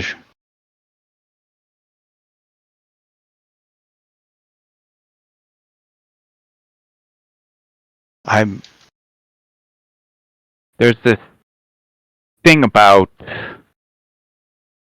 leaving loose ends.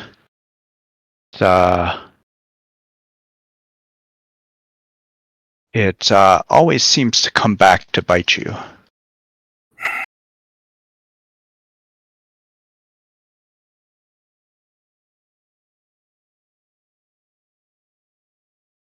But then again, in the case of king making, every choice you make will make you enemies. There's no right answers. Just have to live. Choose which consequences you want to live with. I don't know anymore whether I can live with these consequences. I felt the pain in Drion's heart, and it still lingers there. Told you not to go in that door. You did.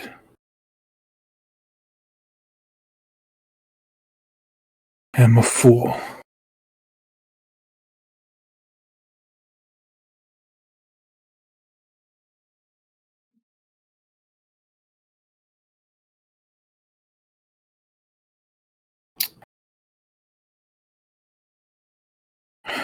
Well,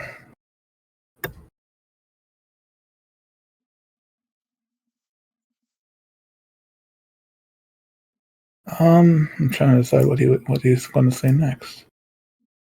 Because even the king is now at a loss for words, Yeah. being told that there is no Atlantis, way to reverse it. you do indeed feel this pull on your heart. Drion has been in your every thought since you left them in their temple.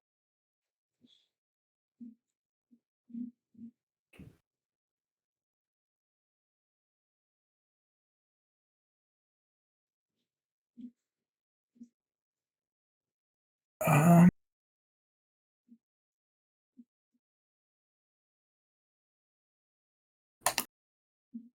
what else here? I'm just looking at a couple things.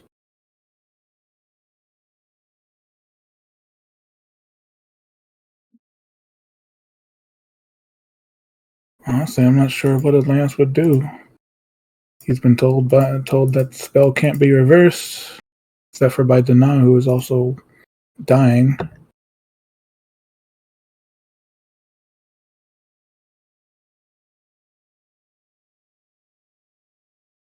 Do you want to make a deception check though, Dream? I uh okay. That's fair.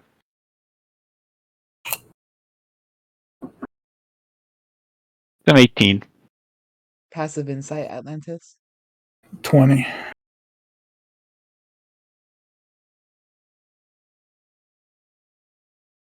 What gives you away, Dream? The smoke monsters. It's quite clearly Dream is playing around with the king like a little puppet.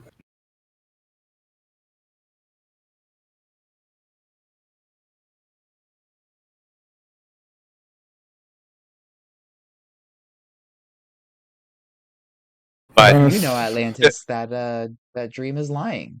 They have full control but over their spells. I he that wasn't the question that he asked me. So I didn't lie.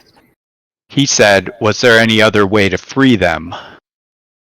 And I No. told him, The "Nah." first thing. No, I the asked if first, there's any other way to reverse the curse. the Oh, first, yeah, and the first thing that he asked was if you could lift the spell in the first place, and you said no, which is not true.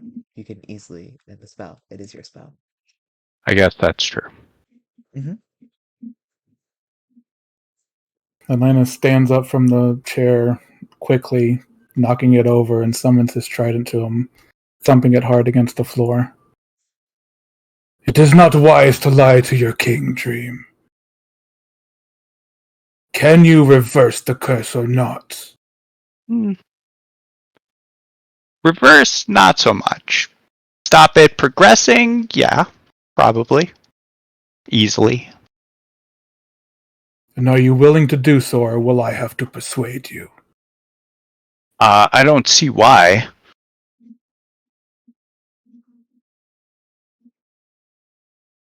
And to be honest, the king was kind of a bore. Might just, even if I did stop it, Damn it. maybe I take my own agency. I am a king of honor. Dreon, you dare laugh at me.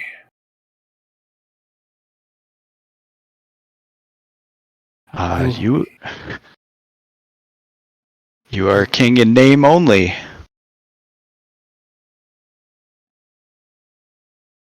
Oh shit.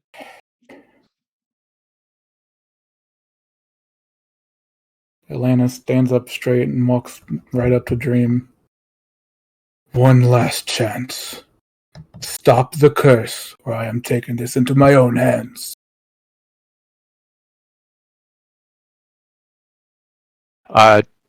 Dreon will be trapped there then. If that is what they wish, then that is what they will get. They no longer want their place on the throne.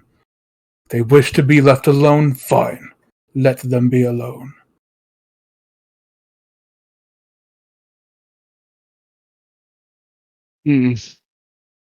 Please.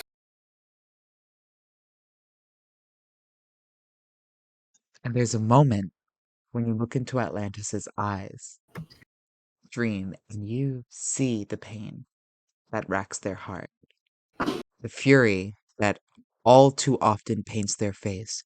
For a moment, melts away with something you've never seen before from Atlantis.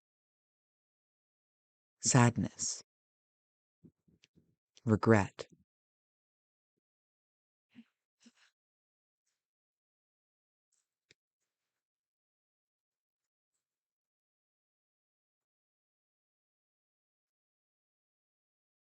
Reem takes their hand and waves it through the smoke, severing the strings of the puppet. Consider it done. But you owe me. Very well. Lance picks up the chair he knocked over and gruffly sets it back where it was, and then leaves without another word.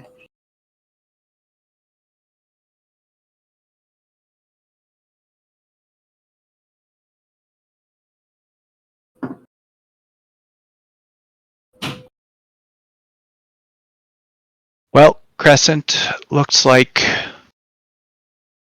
only one meal tonight.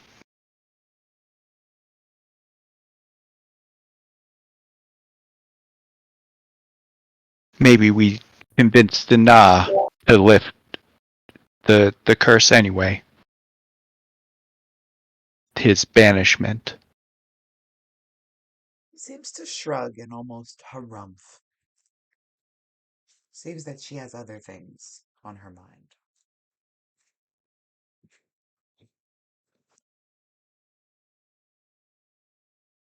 Something wrong?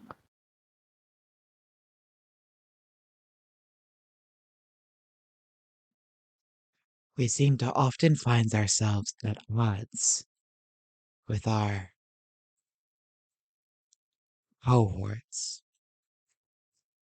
But I must admit, I am still uneasy.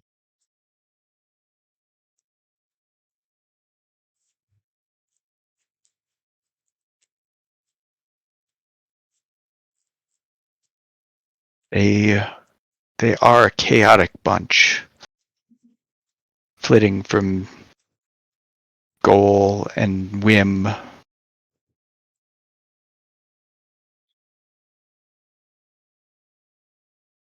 Is it the Dragon Prince that has you ruffled? He seemed to have known you.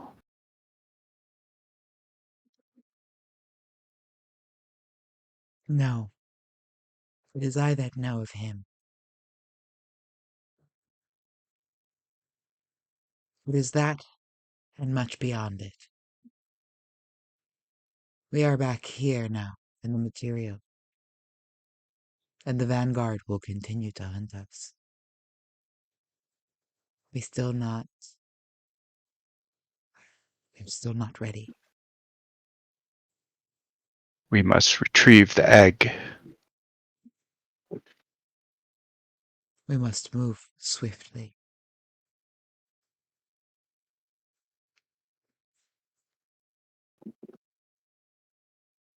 Well, we have at least conscripted one.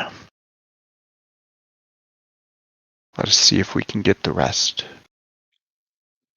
And it also seems that the dreaming has not lost our place in time. We arrive right where we left.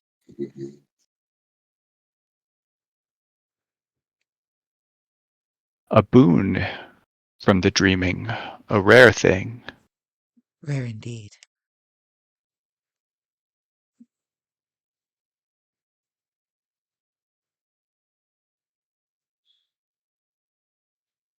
Well, then we are aligned. We must make haste. We will see how hastily we can move with so many upon our backs. And she turns her head to look out the window towards the horizon. Gloombringer, you were carried off by an entourage of bringers, set into your quarters with your brand new key, and immediately pampered. Melinda, of course, came to your side with a beverage, and you're right back where everything is perfect and aligned as it should be.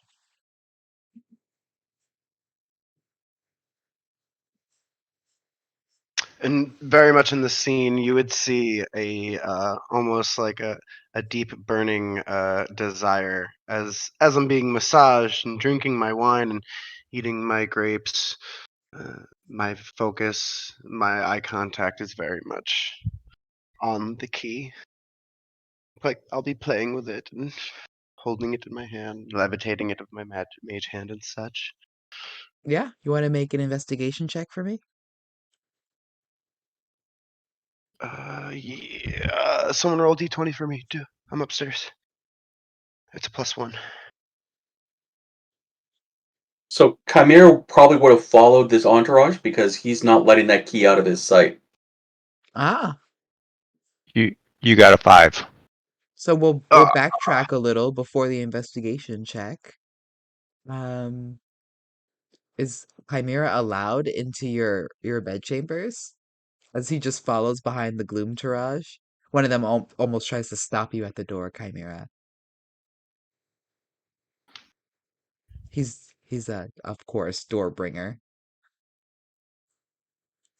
oh, Doorbringer has a spear to the tip of the spear to his throat.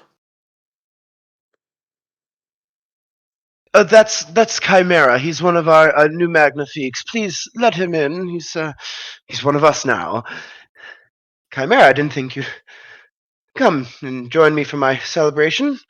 Please, some wine. And I'll motion to a chair and a place for you to be in comfort to be created.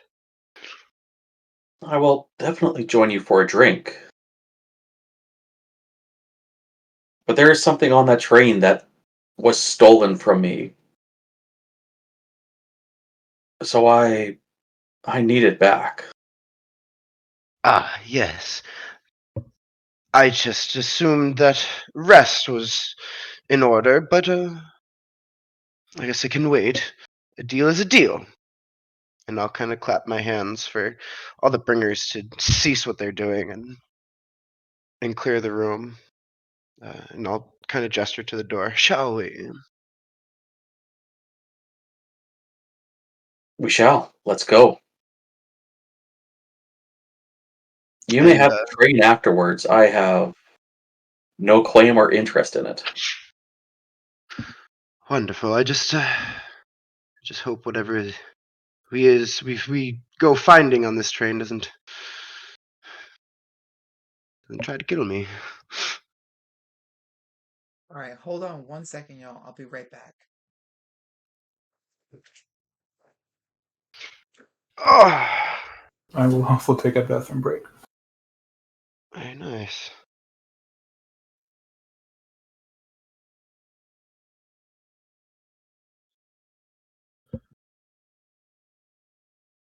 Besides, I've been waiting quite some time to acquire this vehicle, so I am a bit excited to go check it out.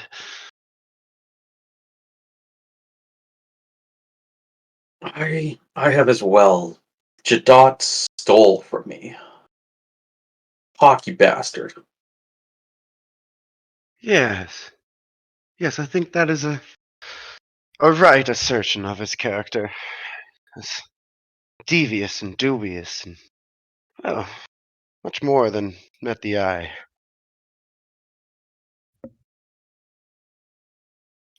I truly hope to be rid of him and his antics.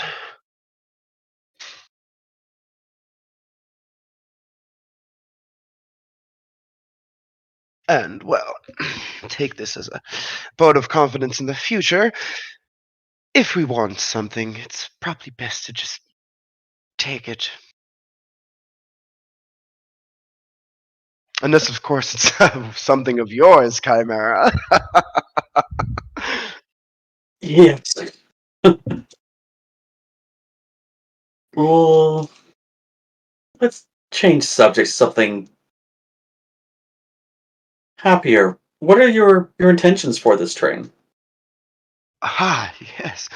What a valid question.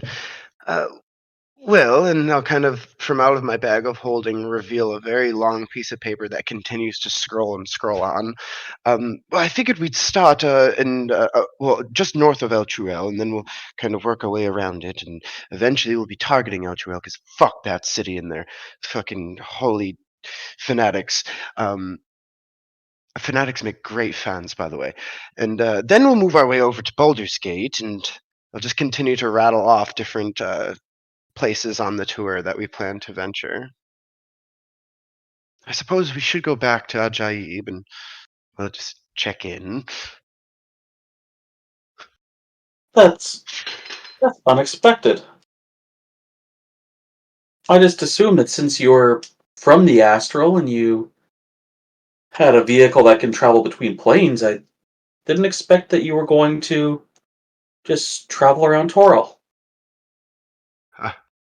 Well, my ambition is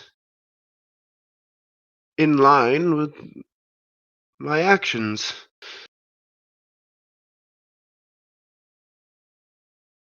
You see, I worship a higher power. In a way.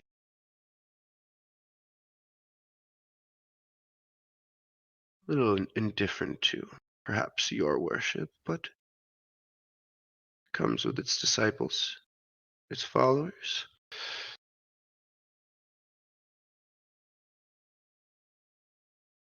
I'll let you in on a little secret, Chimera, because I like you.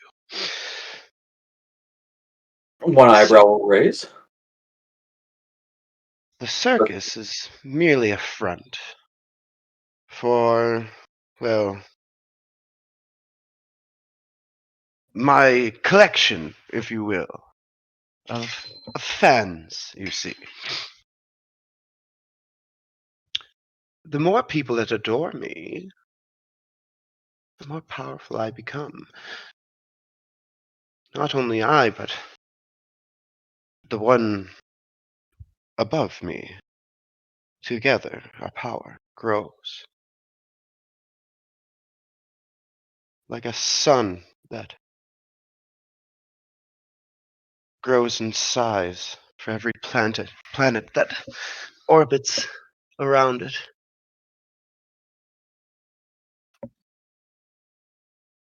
Snowballing through the universe. I suspected that there's more than met the eye.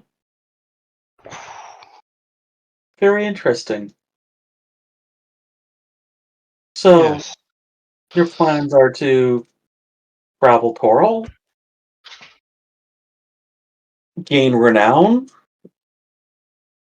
and almost compound it for future, well, followers, I guess. Star power. Yes.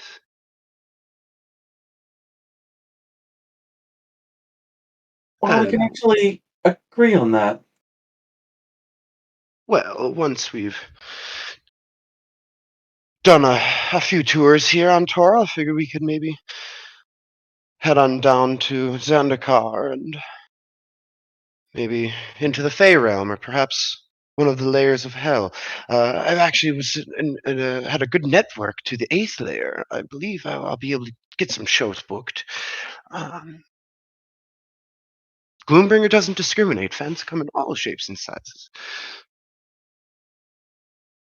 I think you mentioned star power. Interesting term of phrase, as the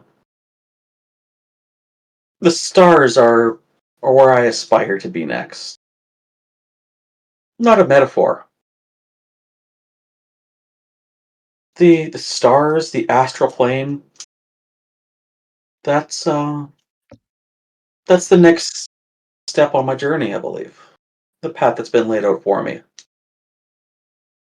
can only see one or two steps ahead, but I used to stand watch here on Toril. Next, next, I believe I'm off to the astral with this item recovered. That's going to be much easier. Hmm. Very nice. Do have a kingdom in Eberron that I need to return to. I guess I'm responsible for it at this rate, but I've just been so busy. But yes, once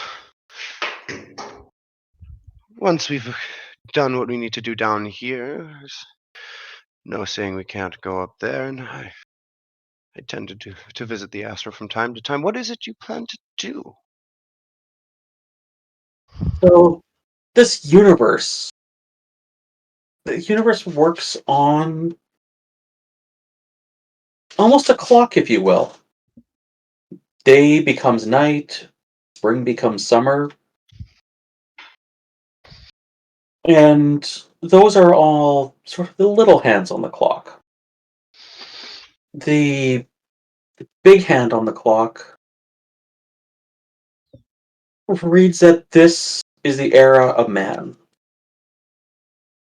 After that comes the era of the Titans, and then era of the dragons. Not And my eyebrows will raise. then following that, it'll be the era of man again. You see, the Titans are natural enemies of the dragons. And there is a graveyard of Titans somewhere in the astral and that is my goal. To stand watch as when the era of Titans resumes, that is the day that many dragons will die.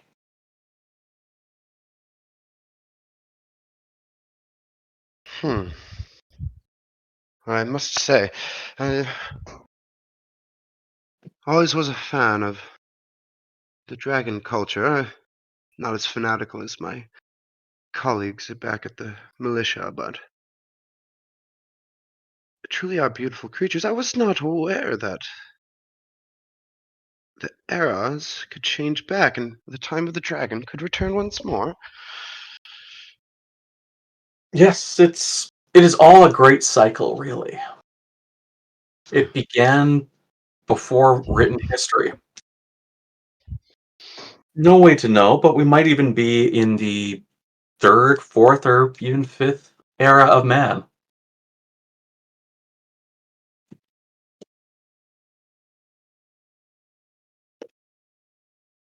So that is that is where I have been pointed to go to find the the Titan graveyard and stand watch over it. Sounds like a valiant battle on the precipice of planes shifting and worlds changing. I shall sing songs about this. Perhaps I shall join you on this battlefront.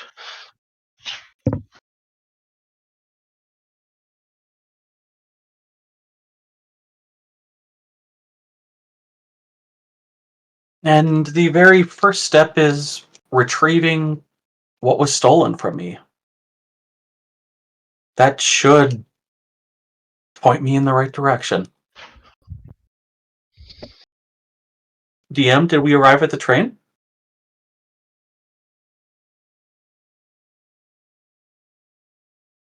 Up they here. No. Okay. Yeah. Um, and your plan is to just go and do this right away, alone?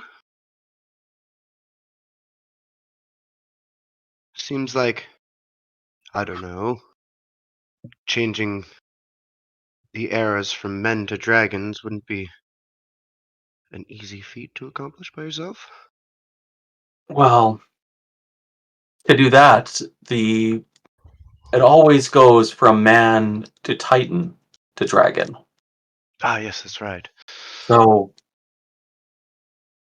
yes, of course, the Age of Dragons would be of interest to me, but chances are I would never see it as I would have to survive the Age of Titans. And these ages are not short. They're millennia. So Uh-huh. yes, like I I stood watch over one of the draconic graveyards here in Oral. Next, I shall be standing watch over a graveyard with, I guess, cataclysmic repercussions of what lies within. Yes, I guess now knowing a bit more, I won't be joining you in battle, but I'll definitely sing songs about this. I might have to embellish a few parts, but it'll be a wondrous song of victory and growth and persistence. Of course, but that's a step or two ahead. First things first is, well, really, the astral is a impossibly, incomprehensibly large place. Indeed. So it's not like, I can just, wake up tomorrow morning and reach my destination.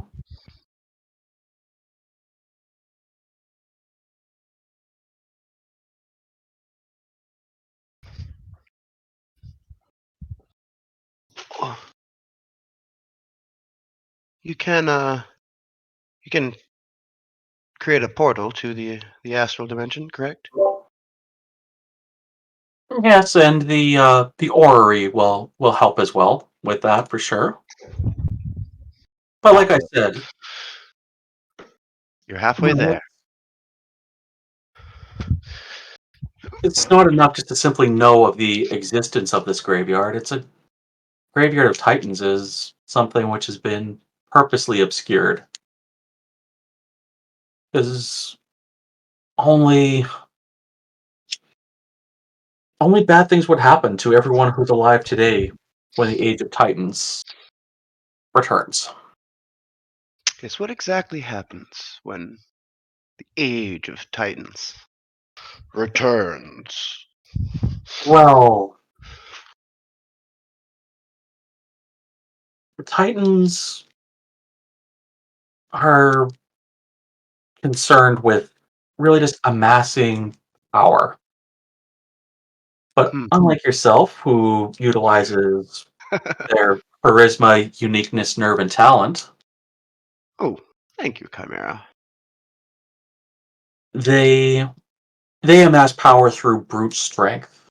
They will collapse cities in an hour, take over worlds in a week or two. Most on Toral will die when that That's happens. The not even only fun or survivor. it's Sorry? not even fun or interesting. This just blow the whole city up, and they don't want to watch it crumble from the inside out. Yes. Well, from a Titan's perspective, I assume that men are the equivalent of as you perceive ants, as the smallest titans are as tall as the highest mountains here on Toral. Oh my. And stepping on an ant doesn't bother you. Nay, it's a nuisance. Exactly.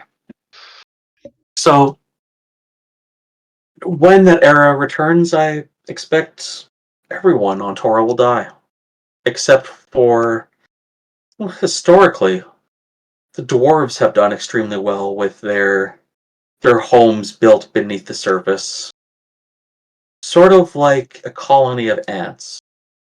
You will stomp on an ant if it gets in your way, but you're not going to go to the trouble of digging it up and killing the entire colony. The dwarves do exceedingly well, I assume. Hopefully by that time I'll be in a different orbit, or have one of my own. Should that time come, your best bet is to leave immediately.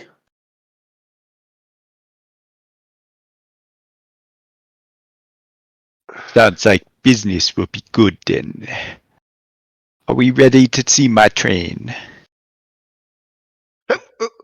Where did you come from? This is Disek. Well, at least announce yourself. I We, did. What would... we were we were just about to show Chimera onto the train to hold up our end of the bargain, if you will. A deal to deal, as you say. Ah, you are finally catching on, Gloom. And I do not believe we've had the pleasure. Chimera.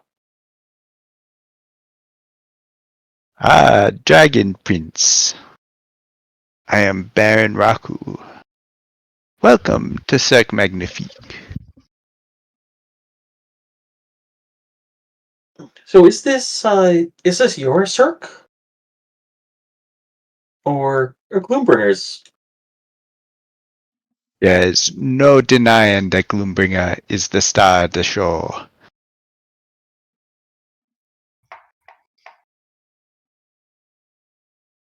But Baron is the benefactor, and there's no denying that. I got Besides, you. if I was truly the owner of this Magnifique, I'd be stuck to it for an eternity. And that's not good. Gloombringer needs his freedom. It'll serve me as long as it needs to, as most things do in this world.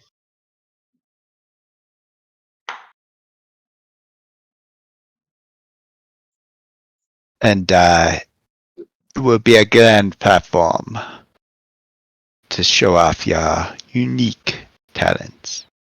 And thanks to the help of Chimera here in Atlantis, we have acquired the piece that will whisk our circus across the realm. Then I believe things are in order.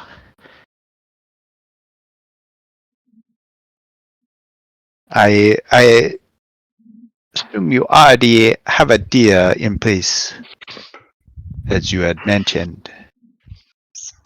Yes. I'm kind of like counting on my fingers to make sure I'm correct. The artifact that was. Yes. Oh, am I back? Yep. There we go. And the killing blow on Jadot. If, of course, he's not already dead, but you never know with these things. Yes. I'd have to check the tally.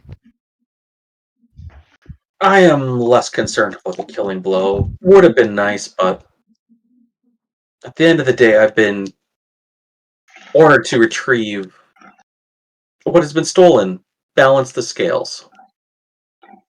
And I feel like tonight's the night. And I'm going to recover the orrery, and it'll be mine again. And then we drink and celebrate. Of course. Just, and I'll lean in to whisper quietly, don't drink whatever Baron offers you. I'll give you sort of like a slight imperceptible nod. I don't see what the issue is. Takes a little sip from his flask. Belches fire. Has still working on the formula. It doesn't have enough kick yet. Okay, sorry about that, y'all. You're fine. God, I'm We've fucking been exhausted. role playing, and now Baron is here waiting with me and I have Chimera been to get on the listening. train. Oh, nice. Yeah, I have my headset on, so I got to hear most of it. Um, okay. You finally amble up to the very large train entrance at the front of its cargo passengers cars. Train door. So yeah, Door train. something like that.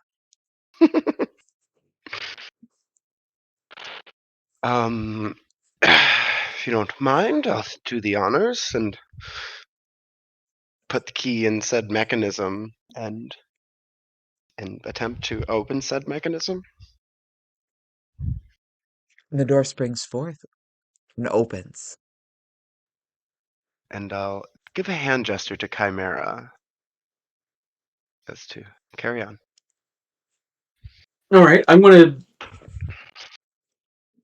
based on the nature of the object, I'm going to assume it's sort of being used for navigation. So I'm going to start by heading towards the front of the train, and I'll do a locate object. Okay. Train car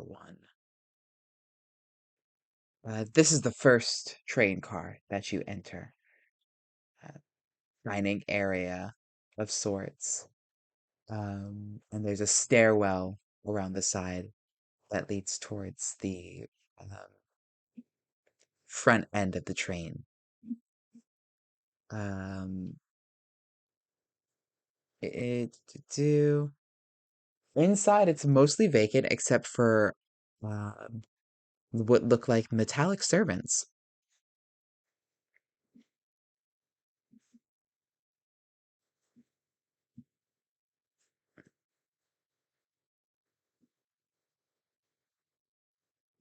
Do these look Chimera, like, as you go ahead.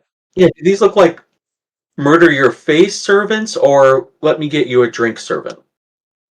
In this car particularly, which seems like a dining car slash just like communal sitting car, it seems like they're mostly servants, but you do see armed versions of these same androids at the end of the glass doorway to the other side of the excuse me, other side of the train car.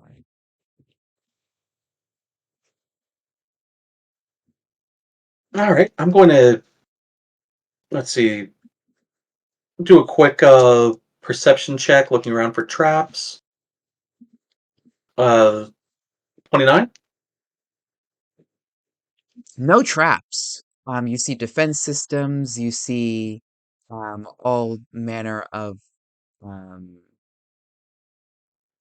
I should say all manner of key and uh uh keypad hole or sorry, keyholes and keypads.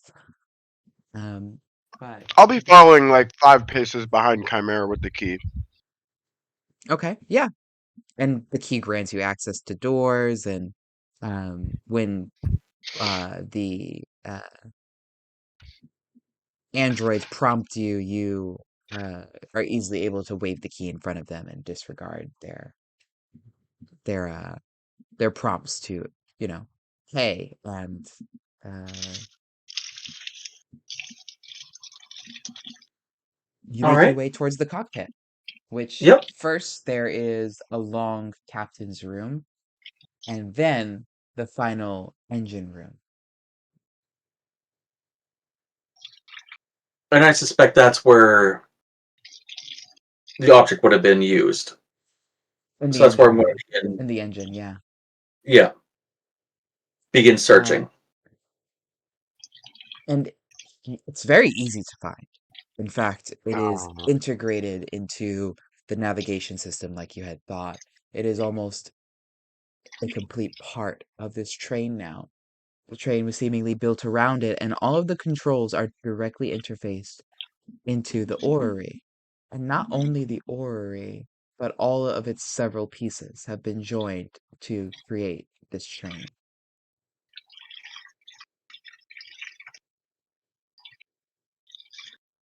Does it Classic. seem like I can remove it without damaging, you know, the USB cables or whatever's linking everything together? The orrery is now this train. They are one and the same. If you were to take the pieces out, the train would surely be inoperable.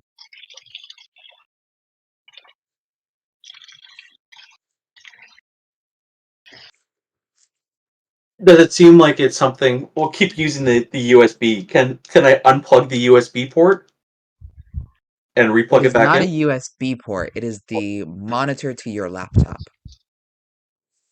Okay. HDMI cable.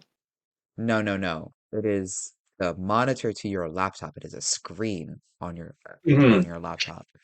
Yes. Not the Still sounds monitor like to there's a your desktop. yeah, but still sounds like there's a cable that can be unplugged. There is no Certain from cable. Metaphor. There's Okay. no cable. You could not put it back Okay. once you take it off. I cannot put it back after I take it off. At least you can't. You're not an artificer. But even then, it's not like the engine of a car. The Ori is a unique, one-of-a-kind object, so you wouldn't be able to just put something else in its place.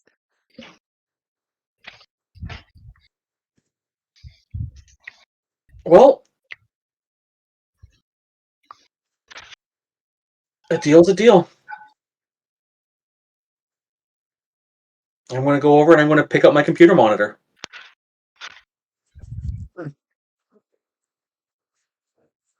You can try and attempt to rip it apart. You might damage it in doing so.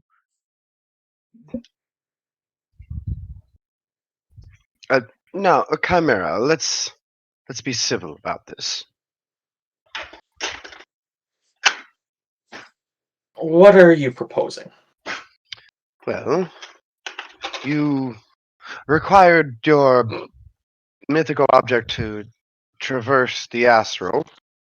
Well, why don't we just find an arrangement where you can?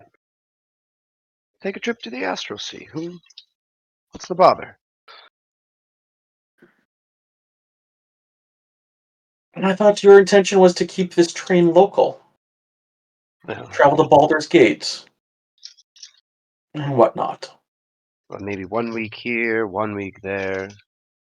It travels interdimensionally, I'm sure. Not a problem. Besides, we probably should get Baron in on this conversation. I'm sure there's some fine print somewhere that needs to be discussed. Wasn't he just right there?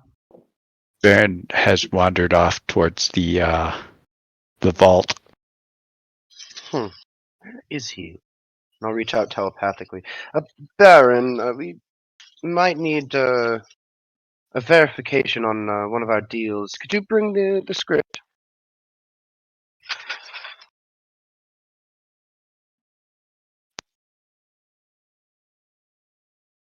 Baron, there's a slight altercation. What deal did you make? The deal was I assist in killing Jadot, and in exchange I got what was stolen from me. This, the Ori of the Wanderer.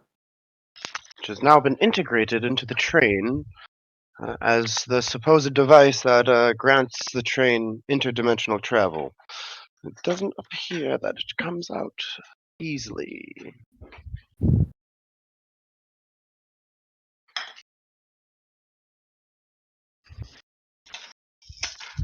Yep,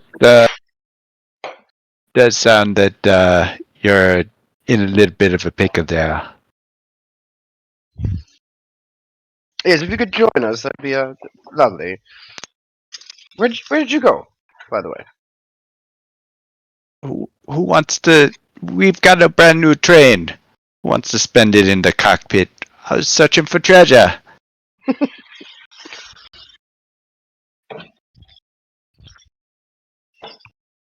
Comcaster accounted for a vault. I was trying to secure what she was after.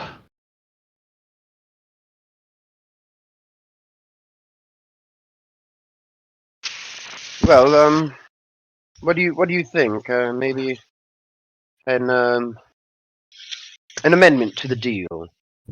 Chimera intends to scour the astral sea, searching for I don't know, some graveyard or something.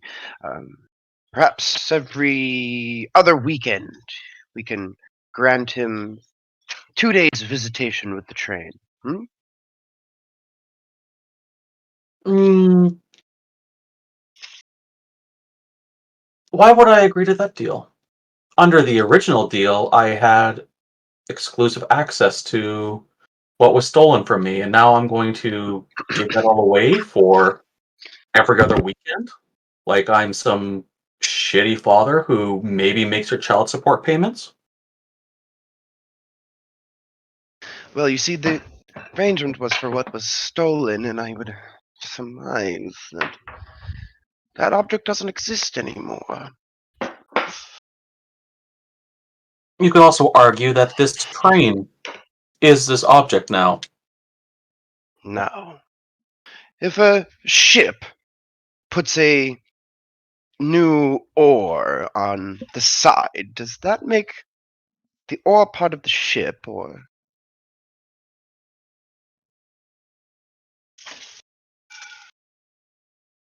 And now telepathically to Baron, can you help me with this?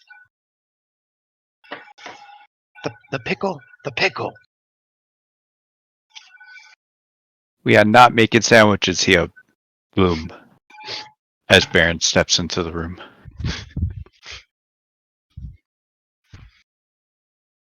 Ah, yes, the deal master. Please help with desperate eyes.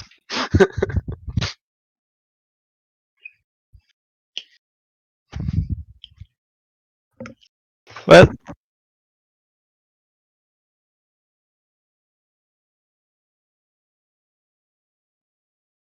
The deal was quite simple. This was stolen from me. This is mine.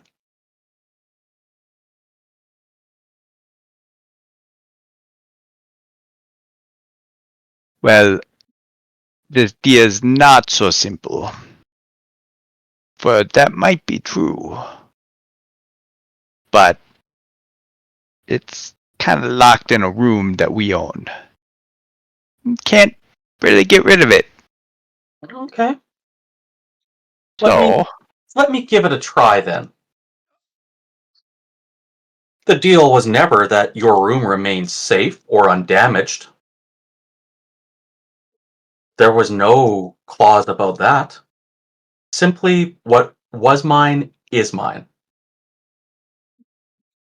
Now, do you want to keep your room? Nice and pristine?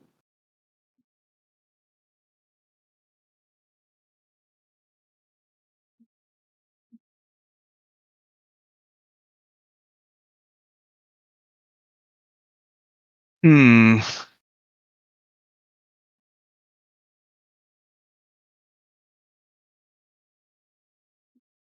Well, let's you said this was Sardios, right? It is mine. And it was in a vault guarded under Sardior's seal. Jamel Dejot stole, and he knew the consequences, and he suffered those consequences of trifling with a god. Well, I guess we should see what Sardio has to say about all this.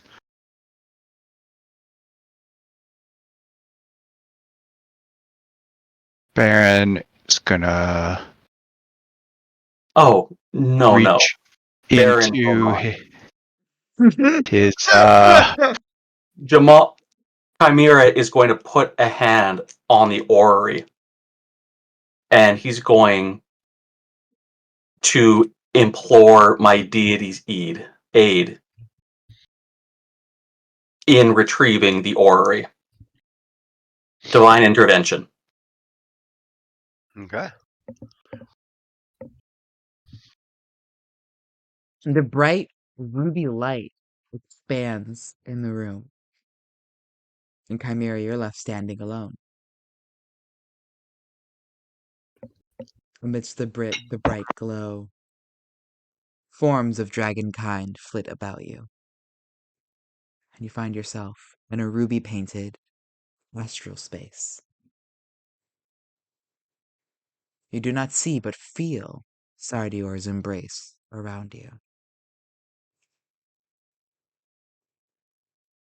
What is it you truly seek? I seek to recover what was mine. And you have. No, I have not. They are promising me every other weekend. Fuck that. It is mine alone. I've recovered nothing. Do not let your pride get the best of you, Chimera. It is agreed. Ownership belongs rightfully to you. Meaning, in its new form, would it not also?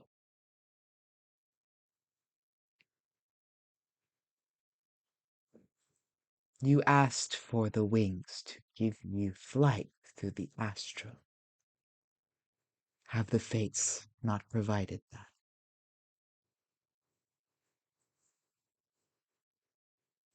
There is no way to accomplish what needs to be done 2 days a month. So that it will not be so.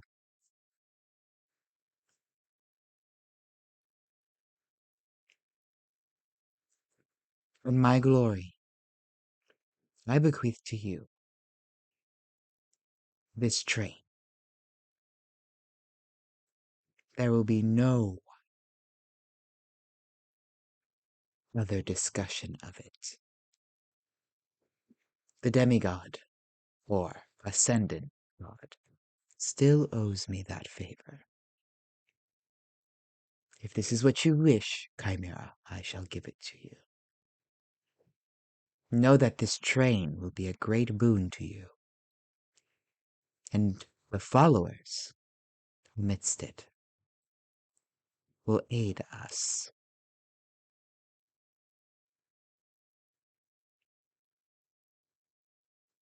Sensing that this is not really a question, I'm simply going to nod and go to one knee.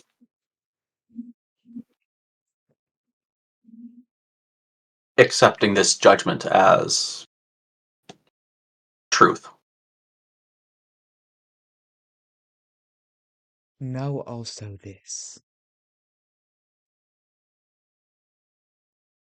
The artifact you have uncovered from that slimy Agyvibian's tendrils is perhaps the most dangerous weapon you have ever witnessed.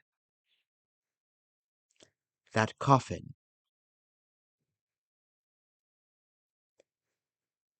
can be the undoing to us all.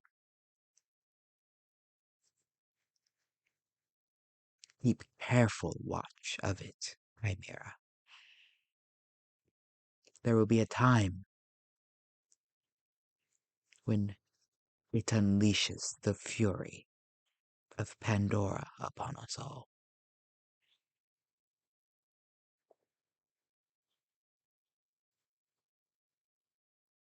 Yes, my God.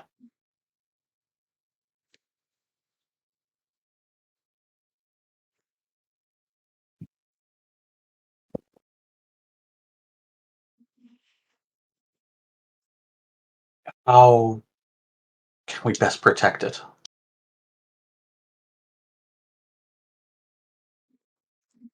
You should make your train a fortress.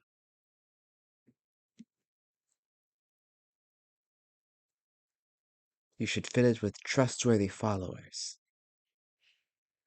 Know that the Gede family work in tandem with us.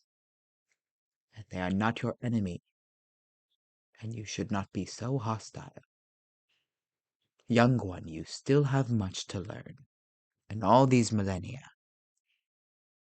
Truly, you still covet your hoard in a way that is unbecoming. You will learn better sooner rather than later. The fates will test us all.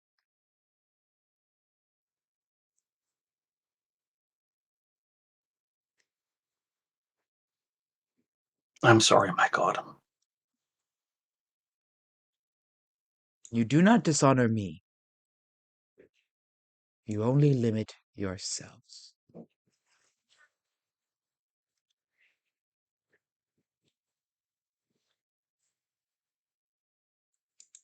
I will apply this lesson. Thank you for your wisdom.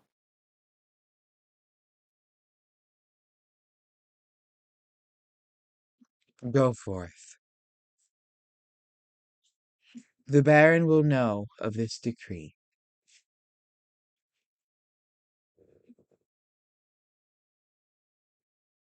Foster the Gede and their circus, so long as your intentions align.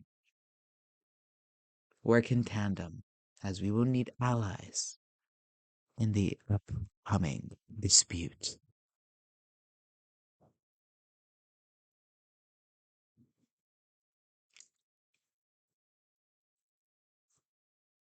I will. I will ally to the train, to its followers, to the Cirque. Your will be done.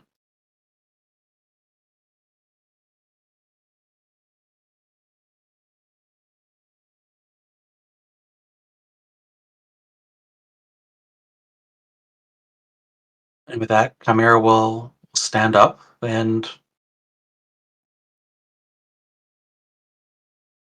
he's accepted this decree.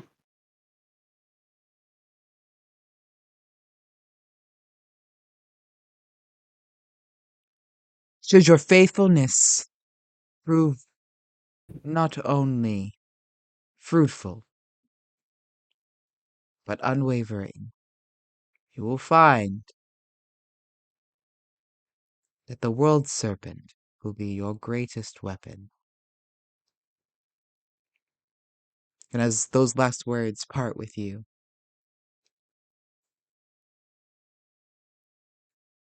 you find yourself standing once again on the train. Oh, I made that deal with Sartior to spare the lives of his kin. I thought he would look fondly on that, not extract such a high price. But a deal's a deal.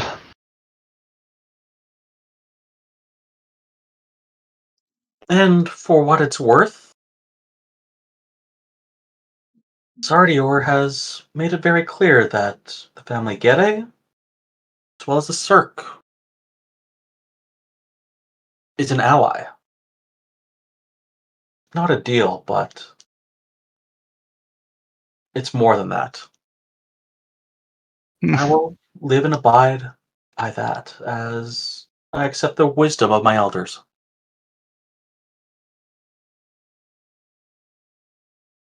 Uh, this bores me. Let's go find that vault. Oh, speaking of which, the that coffin. What coffin? Uh, oh, there's a coffin strapped to Crescent's back. And this is from Sardior themselves. That coffin. Are you familiar with the tale of Pandora? Never heard of him. Sardior says that if that coffin is opened, a terrible harm will come to this world, and that it is in neither your interest nor mine for it to ever be opened. So, I propose that yourself and Gloombringer empty the vault of anything that you wish, and we store the coffin there until we know what to do with it.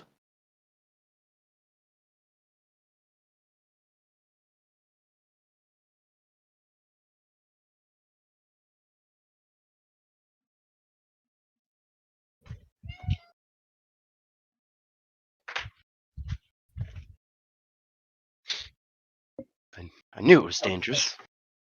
I scratching my head. Also forgot to ask for your advice, Baron. Um, But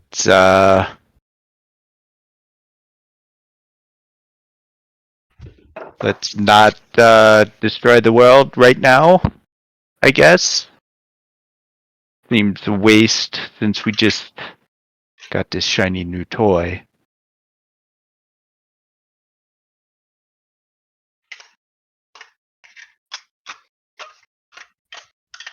I suppose as we're walking to the vault, suppose that somebody might come after it. People know about it. I've never heard of this artifact legend.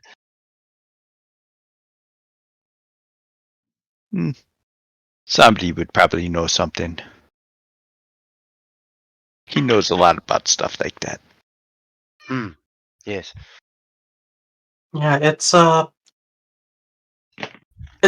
imagine a compass, but it's able to travel through both space and time, and it's able to reach any and every destination within the known and unknown universe.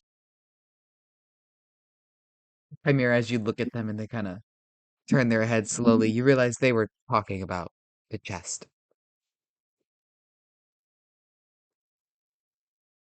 Oh, Uh, Chimera, yes, Mr. Baron. with our newfound partnership,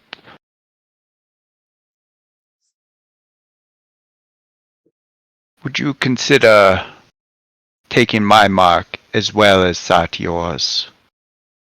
Not as some sort of power struggle, or to say one way or the other, more as a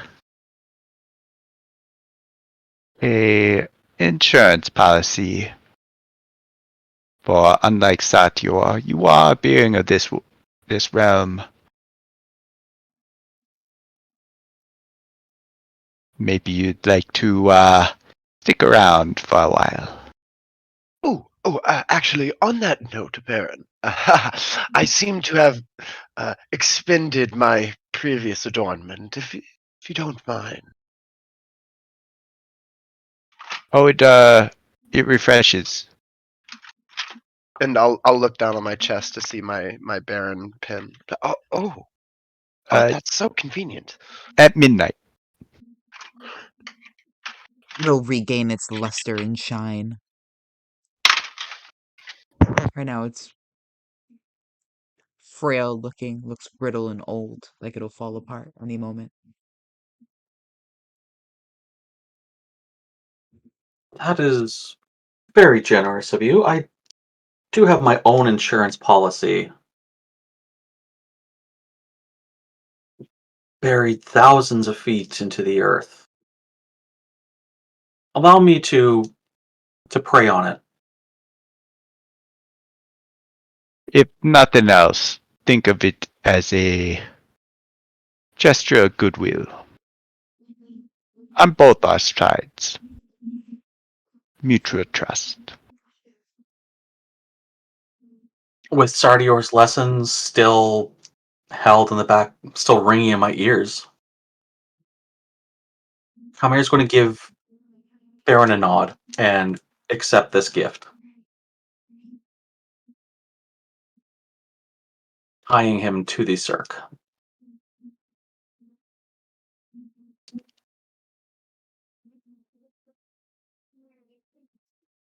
Perfect. Now that that's straightened out, let's get to it.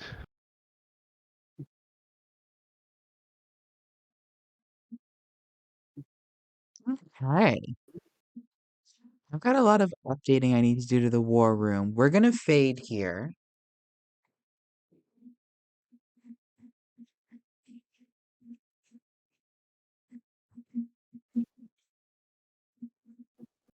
And we're gonna go to Atlantis. It is I again. Um, excuse me. Atlantis, Mhm. do you still have unfinished business? Something burrowing in the back of your mind? Yes.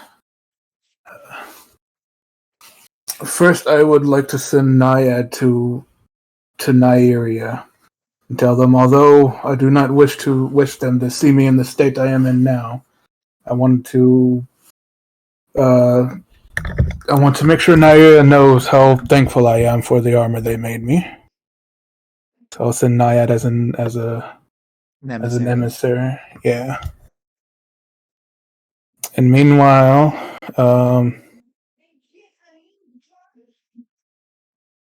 I am going to.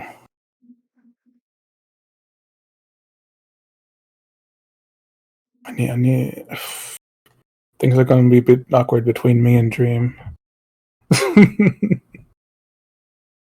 Probably a little still. When you find Dream, they're in a dream trance.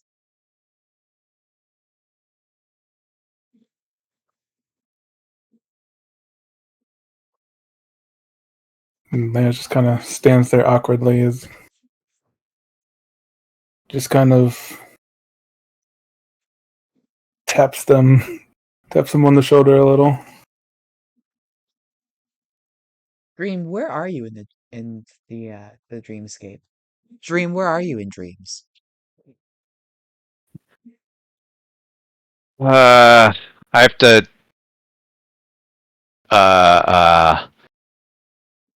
maybe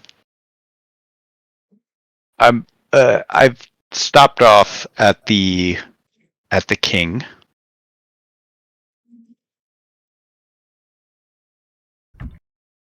and I slip into his dreams, and I stop channeling the fear and hatred and untrust, which damages his psyche.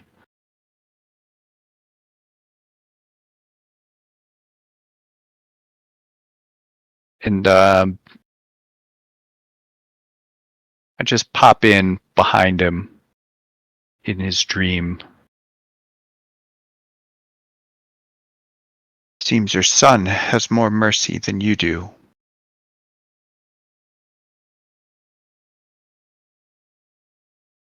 But he will still be free. And pop out. And visit the Na, who's dreaming of her sisters instigating a fight with with people who have just laid down their arms over and over again, and The seeing shade. what has befallen all of them, and yet she still lives. and it hurts every time. When her sister is skewered, she feels it. When her sister is flattened, she feels it. When her sister is encased, she feels it.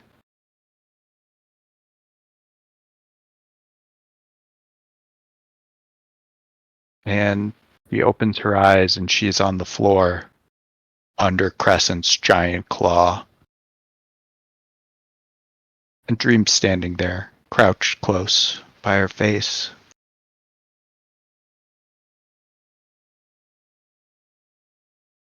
The Kingling has reversed his deal, so the King will live. But I'm still a little sore about all of this. Kind of motions at the room and the scene replaying over and over again.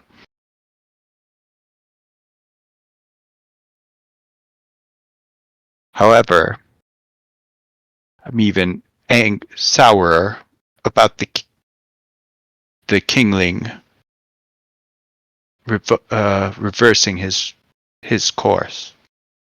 So I'll offer you the same deal I offered the king. Slowly waste here in dreams. Your strength slowly sapping away. Your wits leaving you. Or free Drion.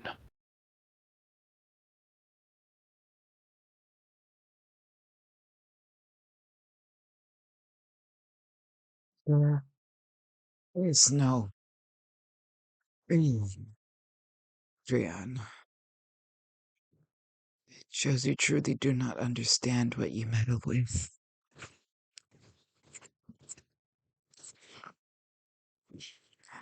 It enlightened me. Drian was chosen at birth, given a special connection to the heart of the sea, to what the merpeople of this realm claim to be their goddess. It is a powerful, empathic, sentient power, and in every generation it blesses a child with the perfect blood, with their gift. It is that gift that protects the merpeople of Eden, keeps their hearts from going cold.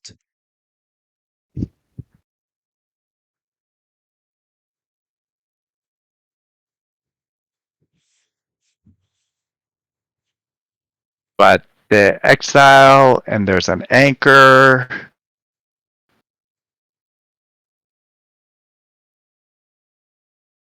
That and Gaia said that was your doing. Ah, you wish me to unimprison them. Yes, I think that's sufficient. You are doing no good here. You That only meddle and cause pain.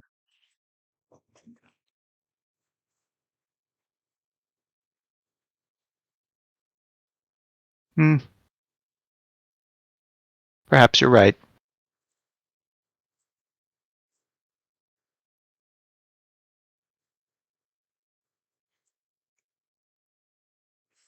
My life is not worth more than the cause.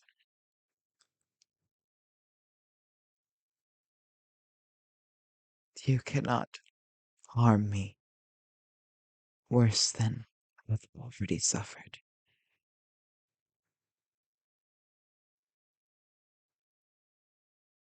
A smile will come to Dream's lips. Do always enjoy a challenge.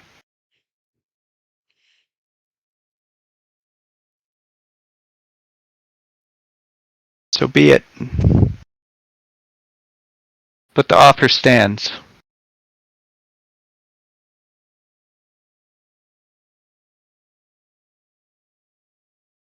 And I'll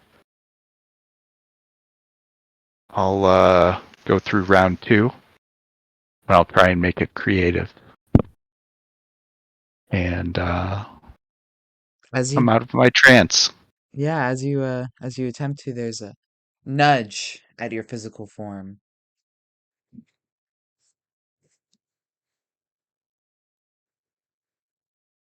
Oh. Uh, Atlantis. I am sorry to wake you. I hope you were not doing anything too important. Just so happens I was freeing the king. Thank you. I have had a couple of hours now to calm down. And despite our previous hostilities, you are doing good work with us. That said, now that we have the train, there is a promise that you made to me to help me speak with my brother. I believe it is time.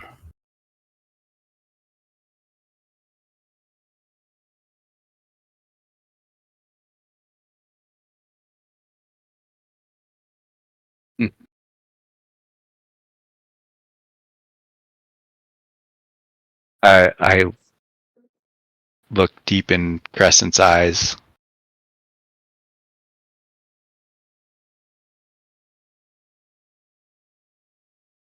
And then kind of shrug.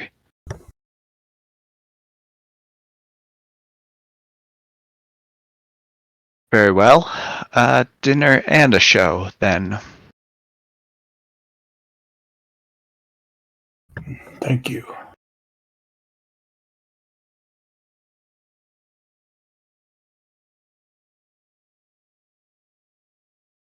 The Atlantis will get settled in.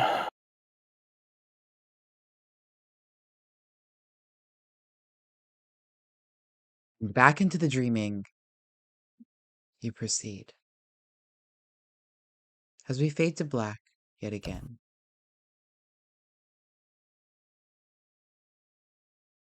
Yes, indeed, the real world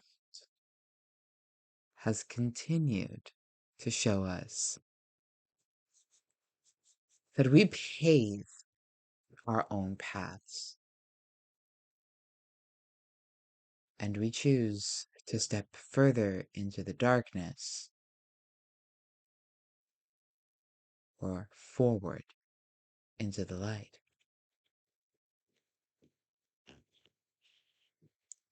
For now, as we pan away from the main characters in our story,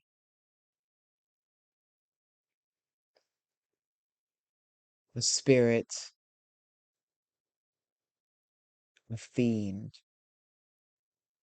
and a feline meet on the outskirts of a dark forest.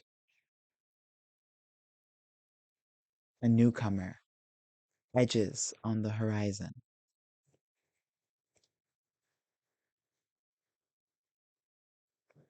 The cries of a vampire queen can still be heard throughout the night, as her manor stands somewhat empty.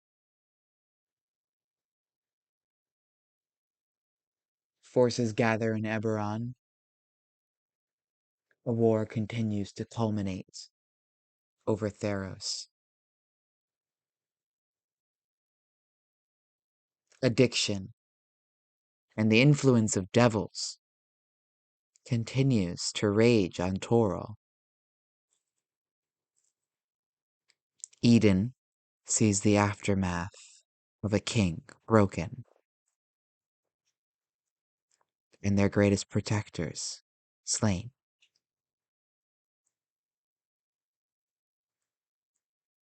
The Cirque Magnifique, however, begins its journey, its true adventure, and sets forth on its diabolic design.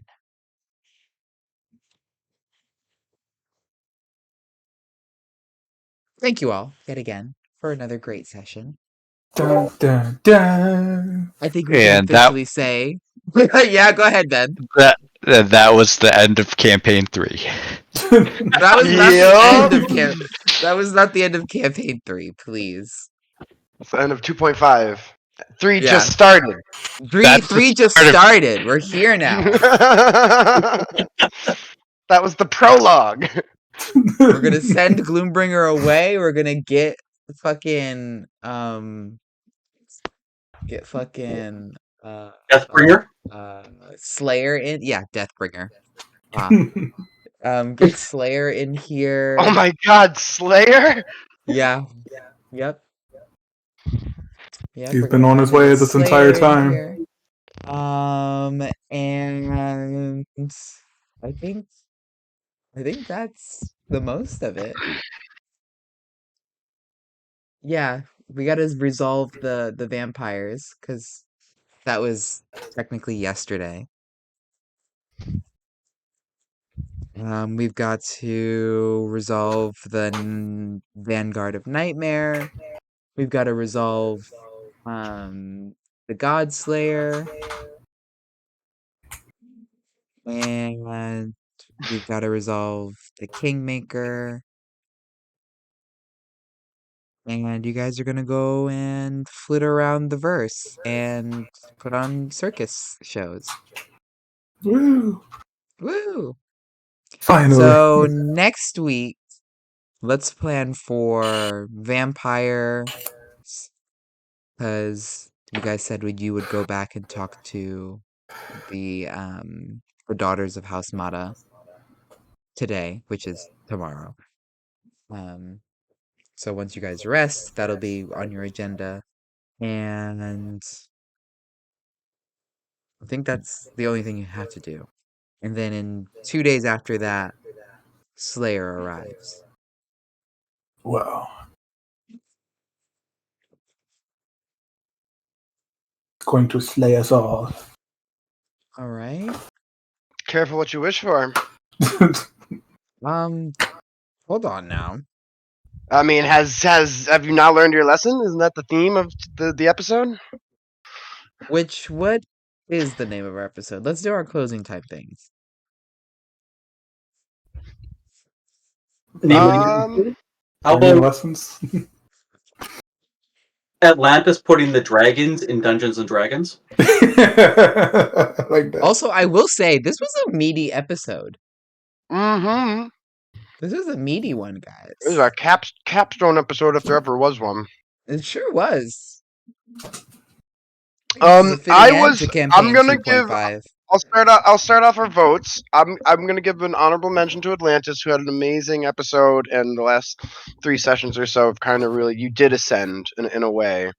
So but much character development. So much, and I can't wait to see what he's gonna be like on the other side of this transformation.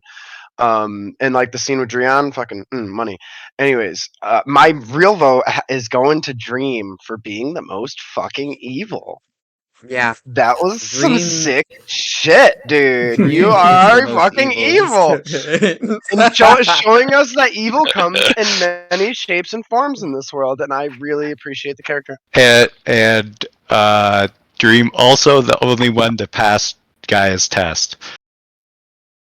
Still being the most evil. Yes. Like, it's Grim Reaper evil. It's indiscriminate evil. It's the most fearsome evil. It's like, it is pure neutrality. It is about the balance. yeah. Mm-hmm. The brightest light casts the darkest shadow. Trying to say something about Gloombringer? What's All your vote, right, Ben? Dream, your vote. Atlantis. That was rocking. Aw, The fight, the ascension. Good for you. I think you handled. I mean, you pretty much single-handedly handled that whole 3-phase or 3-day fight, and then learned a lot of tough lessons. my heart. Atlantis learns he has one. I'm gonna vote for San because I legitimately almost cried during that Drayon scene. Me too. I was actually crying. It's like my I was lips were very much. quivering. I had to compose myself to actually talk. Yep. I was very much like tearing up when, yeah, when it sounded like Drion was crying. I was crying. Listen, they don't call it a mental disorder for no reason, but it's got me pretty far. Yeah, I'm gonna vote right back at you, Joe. I think you did a really great job. I just want to like on the record, on the recording, everything we do is fucking improv. Like I have ideas of what makes sense for the story. I have ideas of what makes sense in general, but our dialogue, the things that happen 110% are always improv. So it's very fucking cool that we get some pretty amazing and organic scenes like that that just have so much gravitas, and it wouldn't be possible without fucking world class role players, which I think you guys are really getting to that point. We've been doing this so long that I don't know if I could do this with anyone else. I think there's a language that we've all created at this table, that just makes our role playing so seamless and so easy and so natural. And I also catch it a couple times now where I really feel like we're all getting better at our role play. Where like at one point, Joe, you were about to say something meta, and you kind of cleared your voice, but instead you said it as Atlantis. And I was like, yeah, that's literally the whole thing. Like, if you have something that's unclear, if you have something that you don't understand, if you have something you want to say, just say it in character. And it literally ups the role play even more. Just that little bit, just even further, just a little bit more. Just like I think I don't know. I think that I'm just so grateful all the time. I'm so blessed. Honorable mention to Chimera for really amping up the dragon coveting their horde feeling. Oh Oh yeah. yeah. Oh yeah. Agreed. Thank you. I definitely want to see you struggle with that more. You may be a pious person, but not all people, no person is without faults. And if pride and covetousness is a thing that you suffer from, then suffer. But So I'm I also think really we're loving that Chimera's character really got to shine this episode, like really got to come out. Yeah. Like wasn't in the battle, but Chimera definitely played a very large role in today's I episode. think the growth of Chimera has been spot on to like their visibility and just like how they mesh with the party. Because they did come in as kind of as a stranger, and like they don't feel like a stranger anymore. well, thank you. I've been having a lot of fun with him. He's one of my favorite characters. And yes, if you touch his stuff, he will fuck you up. No, please, I want more of that. Gloombringer clutches the key. It's not your key anymore. Choo choo, motherfucker.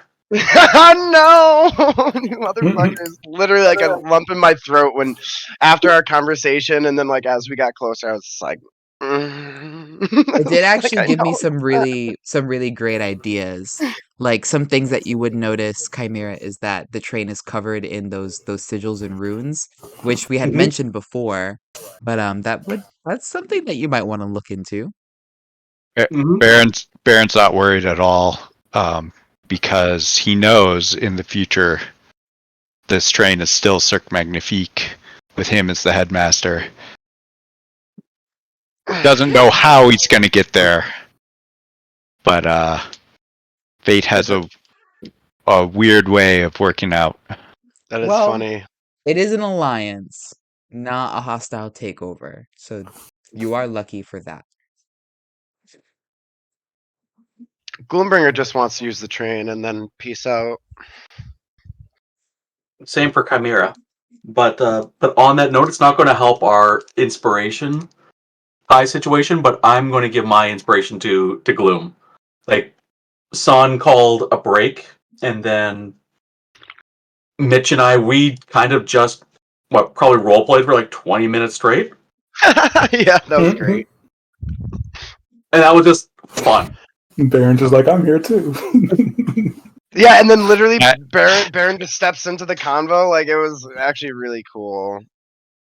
Yeah, that was a fun moment and interaction. So I enjoyed it. So Gloom for my nomination. All right. I think everyone vote. No, Joe didn't vote.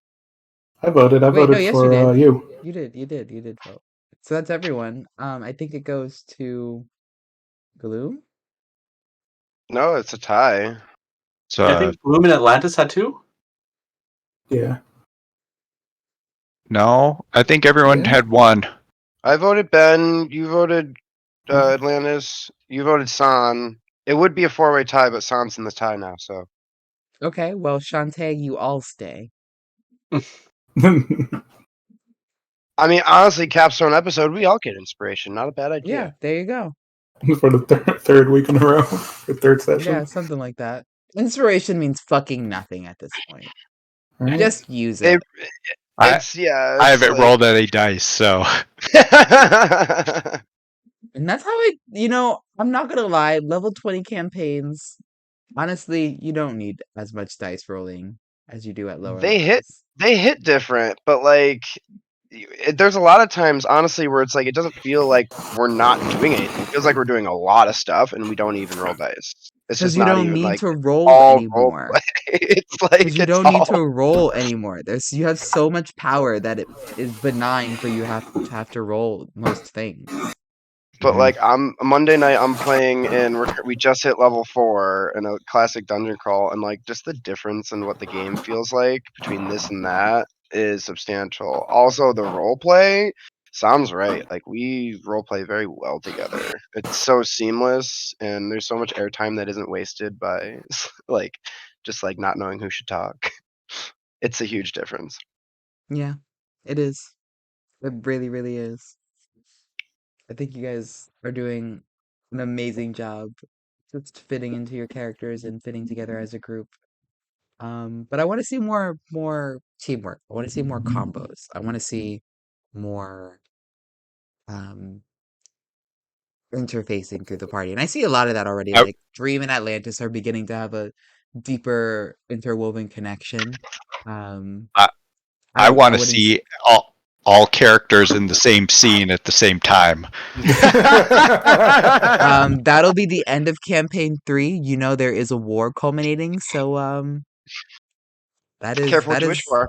that is a little foreshadowing for you. But yes, that is the Careful, plan. careful what you wish for. How about every character in the same I, scene always? And I'm listen, sorry. please I no, not that. I want to see all players in the same scene at the same time. Oh. Well, you're gonna get that and some more. Don't you worry. Never split the party. If you Don't you don't, worry. you might end up on a different plane and somewhere everybody else is fighting and have to deal with all these gods and then have to follow this guy and do a never-ending Well, S and then you get your train. I'm a very busy, What the very busy king. Yeah.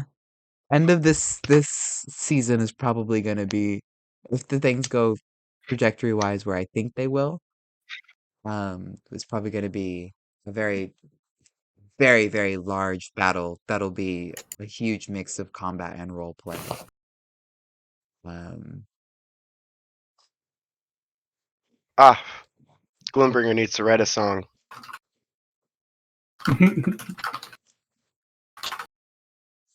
About the king slaying the Jadot. Hmm The king slaying the caliph. Yes. Whatever that means. You In my notes, I'm referring to what happened in the fight as Dragonlantis. I don't know if that sounds so good as a musical lyric. Honestly, I'm so glad. Dragonlantis. I'm so glad I finally got to figure out what the armor does, and it was Chef's Kiss. Honestly, after I'm a, killing Stark, I was like, oh shit. I was like, we're all dead. Right? I I was had like, that moment too. I was like, "Fuck, what do we're I all do we're now?" all dead. I'm like, hopefully they're here soon. And then he put out that power word "kill," and I was like, "Yep, this is it." also, For once, we don't have a wizard to counterspell things. Yeah. I figured you guys usually ask, Jadot, well, yeah, Jadot, had simulacrums that were, greater invisible and helping him. That's why he was getting so many attacks. He had basically, Makes sense. he had several Yeah, turns at I figured once. it was some Yep. time fuckery like Chimera was doing or something. And, yeah, you're basically getting hit from 3 angles because there were 3 Jadots. Fucking Jadot. I'm glad you. I love you, Sam, but Atlantis is glad that Jadot is dead. Yeah, Jadaf well, he was the Flerguffen. We thought it was the train in the fight to get the train, but in reality it was Jadot, and we fell right into it. Good writing, Sam. Good writing. Thanks. Like everybody think back to the beginning when we were just scripting through like the mission and like how to acquiesce the train, right? And then now think of where we are and how we got there. It was gonna be a whole heist and everything, and And then like everything in between that, right? Ajaib, the fight with the vampire, like everything, like that's a, that's a ah. Yeah, I can't. I think I'm gonna turn this campaign into a book. that'd be awesome. Maybe a comic book, possibly something like that. Oh And god, I'm getting such good visions of the fight in Ajaib, Gloombringer Yeah, comic book action, like psha that's what I psha, mean. I think D&D's would be such a great comic book. So and it would like be and like several lines. the I death. need an overarching like title though for this saga because each of the volumes would be the different seasons. So it'd be Divine mm, Favors. Um, the Godslayer.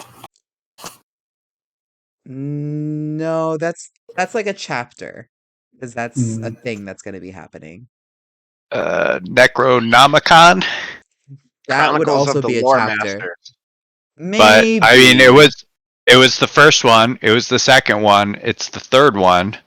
No, it's not. How's it the third one? Uh, Igwilov stole a page or two Oh, that's and true. ran That's off with it, true.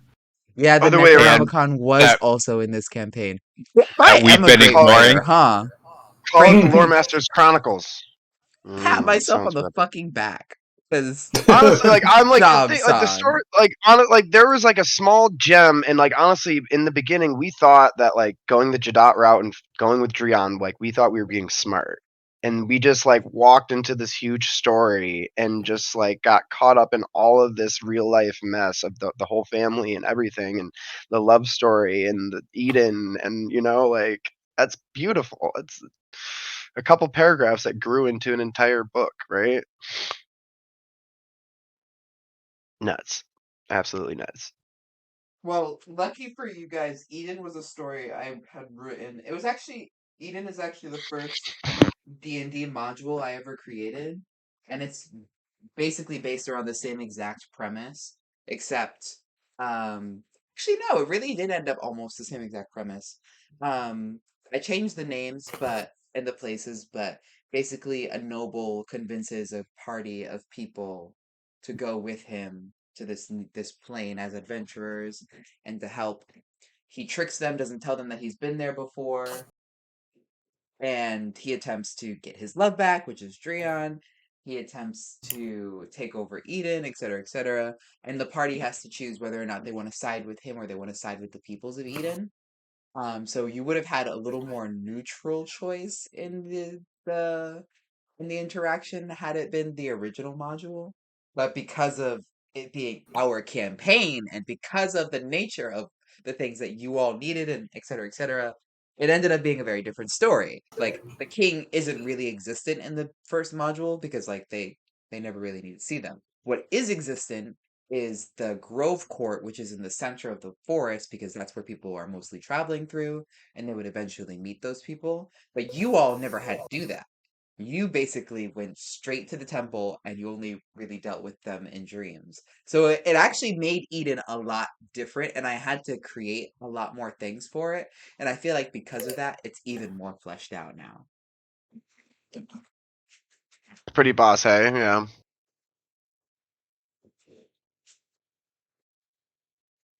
Ah, good times. Have we Yeah. named our episode? We have not. Nope. I hope Dreon doesn't hate Atlantis forever. Me too. I honestly didn't expect him to react so poorly, especially when What? like we have all the evidence that Jadot was not Joe. a good person. Joe, you did not do a very good job of selling that. Well, Not a good person? Not a good person. Okay, I will say this. He's Dreon- literally dreaming of basically enslaving fucking Eden and Trio. Yes, Listen. but Joe, have you ever considered using non-lethal damage? Non-lethal damage! Have you has it ever once I- crossed your mind? No, because I'm king and he is trying to kill me. That's Yeah, the see? point. Alright, That's If the someone's go. trying to kill me, I'm not going to just fucking. I'm not going to let them go and let them try to kill me again. And It's I'm kinda- we not gotta mad. snip it. I'm not mad at you for that, but Dreon might But see that's that exactly what you entirely did. different. Listen, Dreon, I'm not like heavy on like alignments are alignments, but Dreon is a good person and thinks that How- murder is wrong. How Also, dare I like- defend myself? How on point was Dreon's statement about like Atlantis' spirit being like fire and earth and wind, right? Like that was so beautiful, but on the fucking money, dude. Nail on the fucking head.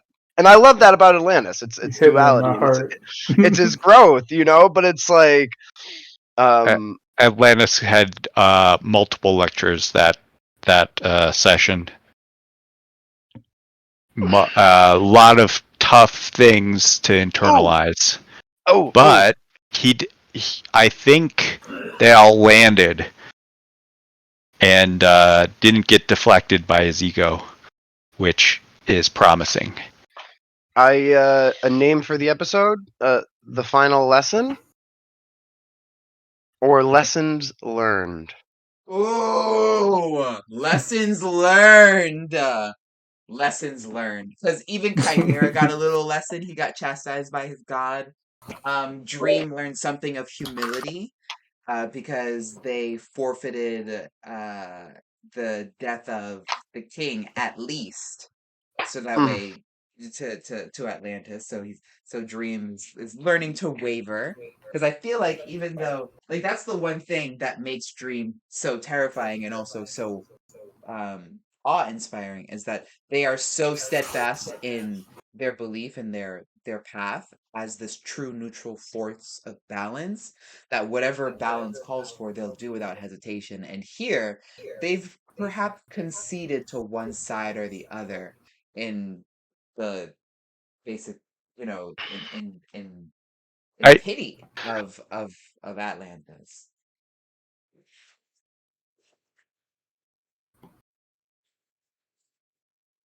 It'll be interesting to see the results of how Eden turns out next time we're back. What did everything Gloombringer we've learn? put into place. Oh yeah. Listen, go check on Ajaib first. Oh, Um, are those the consequences of our actions? No. I don't know. I don't know. I couldn't tell you. I feel like Gloombringer definitely learned something. When we find a good theme, we usually find that it runs through all things that we did. Or maybe Gloombringer just wasn't a main player this episode.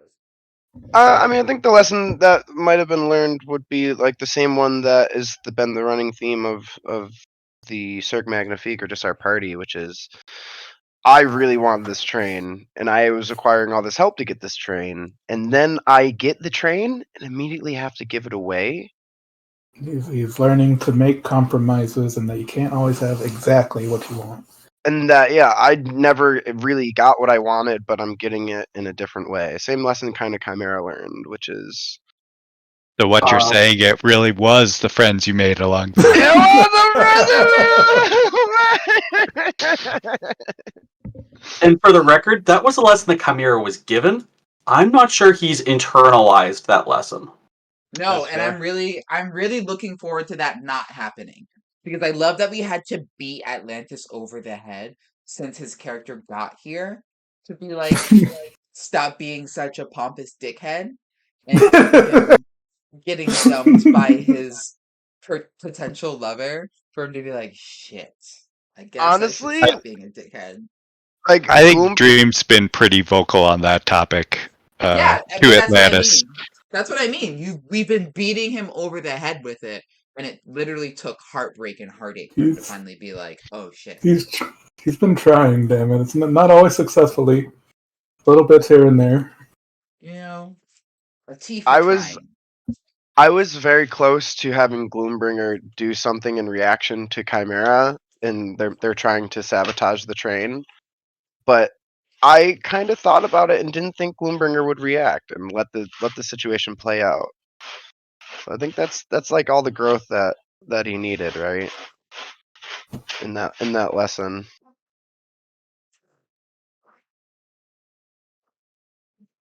Yeah.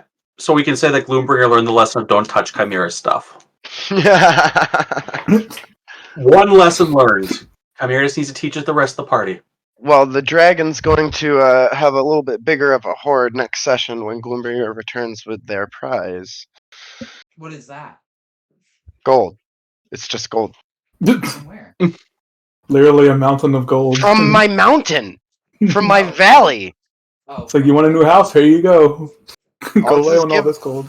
I'm gonna give them each like a whole chunk of it. It's like one chunk of the valley. a chunk Like of a the house. valley. Yeah, like a house worth of gold. All right, can you relax? Give You them don't even each. use money anymore. What are you doing? Right? No, so that I was thinking about that, and then also I would like to bring this up. Can I gift them a boon of Gloombringer, so they have a Gloombringer that is allowed to Bitch, buff them? a boot of what? Can I gift them a? I want to gift them a Gloombringer. Just pass them out like they're party gifts. Like, like- yeah, Like a simulacrum, you mean? yeah, like they each get their own to follow them around. They can do with it what they want, but like I'm there's thinking like like an if there's they like want like a there's if they an want Atlantis bringer say and a Chimera bringer and a Dream. yeah, and if they want like a protection from evil And or like they're all or an like enhanced poorly an cosplayed. Yes, An yes, enhanced they're all ability. poorly cosplaying the people that they're definitely not Atlantis. If they want like an enhanced ability here or a bardic buff to go into battle with. Yeah, What else they got? literally. If they come home, they need a healing spell. They need you have your own personal Gloombringer. I am upset with the Actually- real Gloombringer, but you will have to do. Slap him across the face. No, he sends you a Dreon bringer. Oh no! Well, I mean, this is the thing. No. Gloombringer is a magical shape-shifting creature, so like the Right. Gloombringer could essentially be whatever you want it to. It's your pet. Do with it what you will. Don't do it. Get That a is a get a little little weird. waifu. That is a little weird because Okay. it's literally It's literally got your stat block and your memories. It's literally you. So Pat is a little weird. I'm not gonna lie. Gloom is back to the most evil character.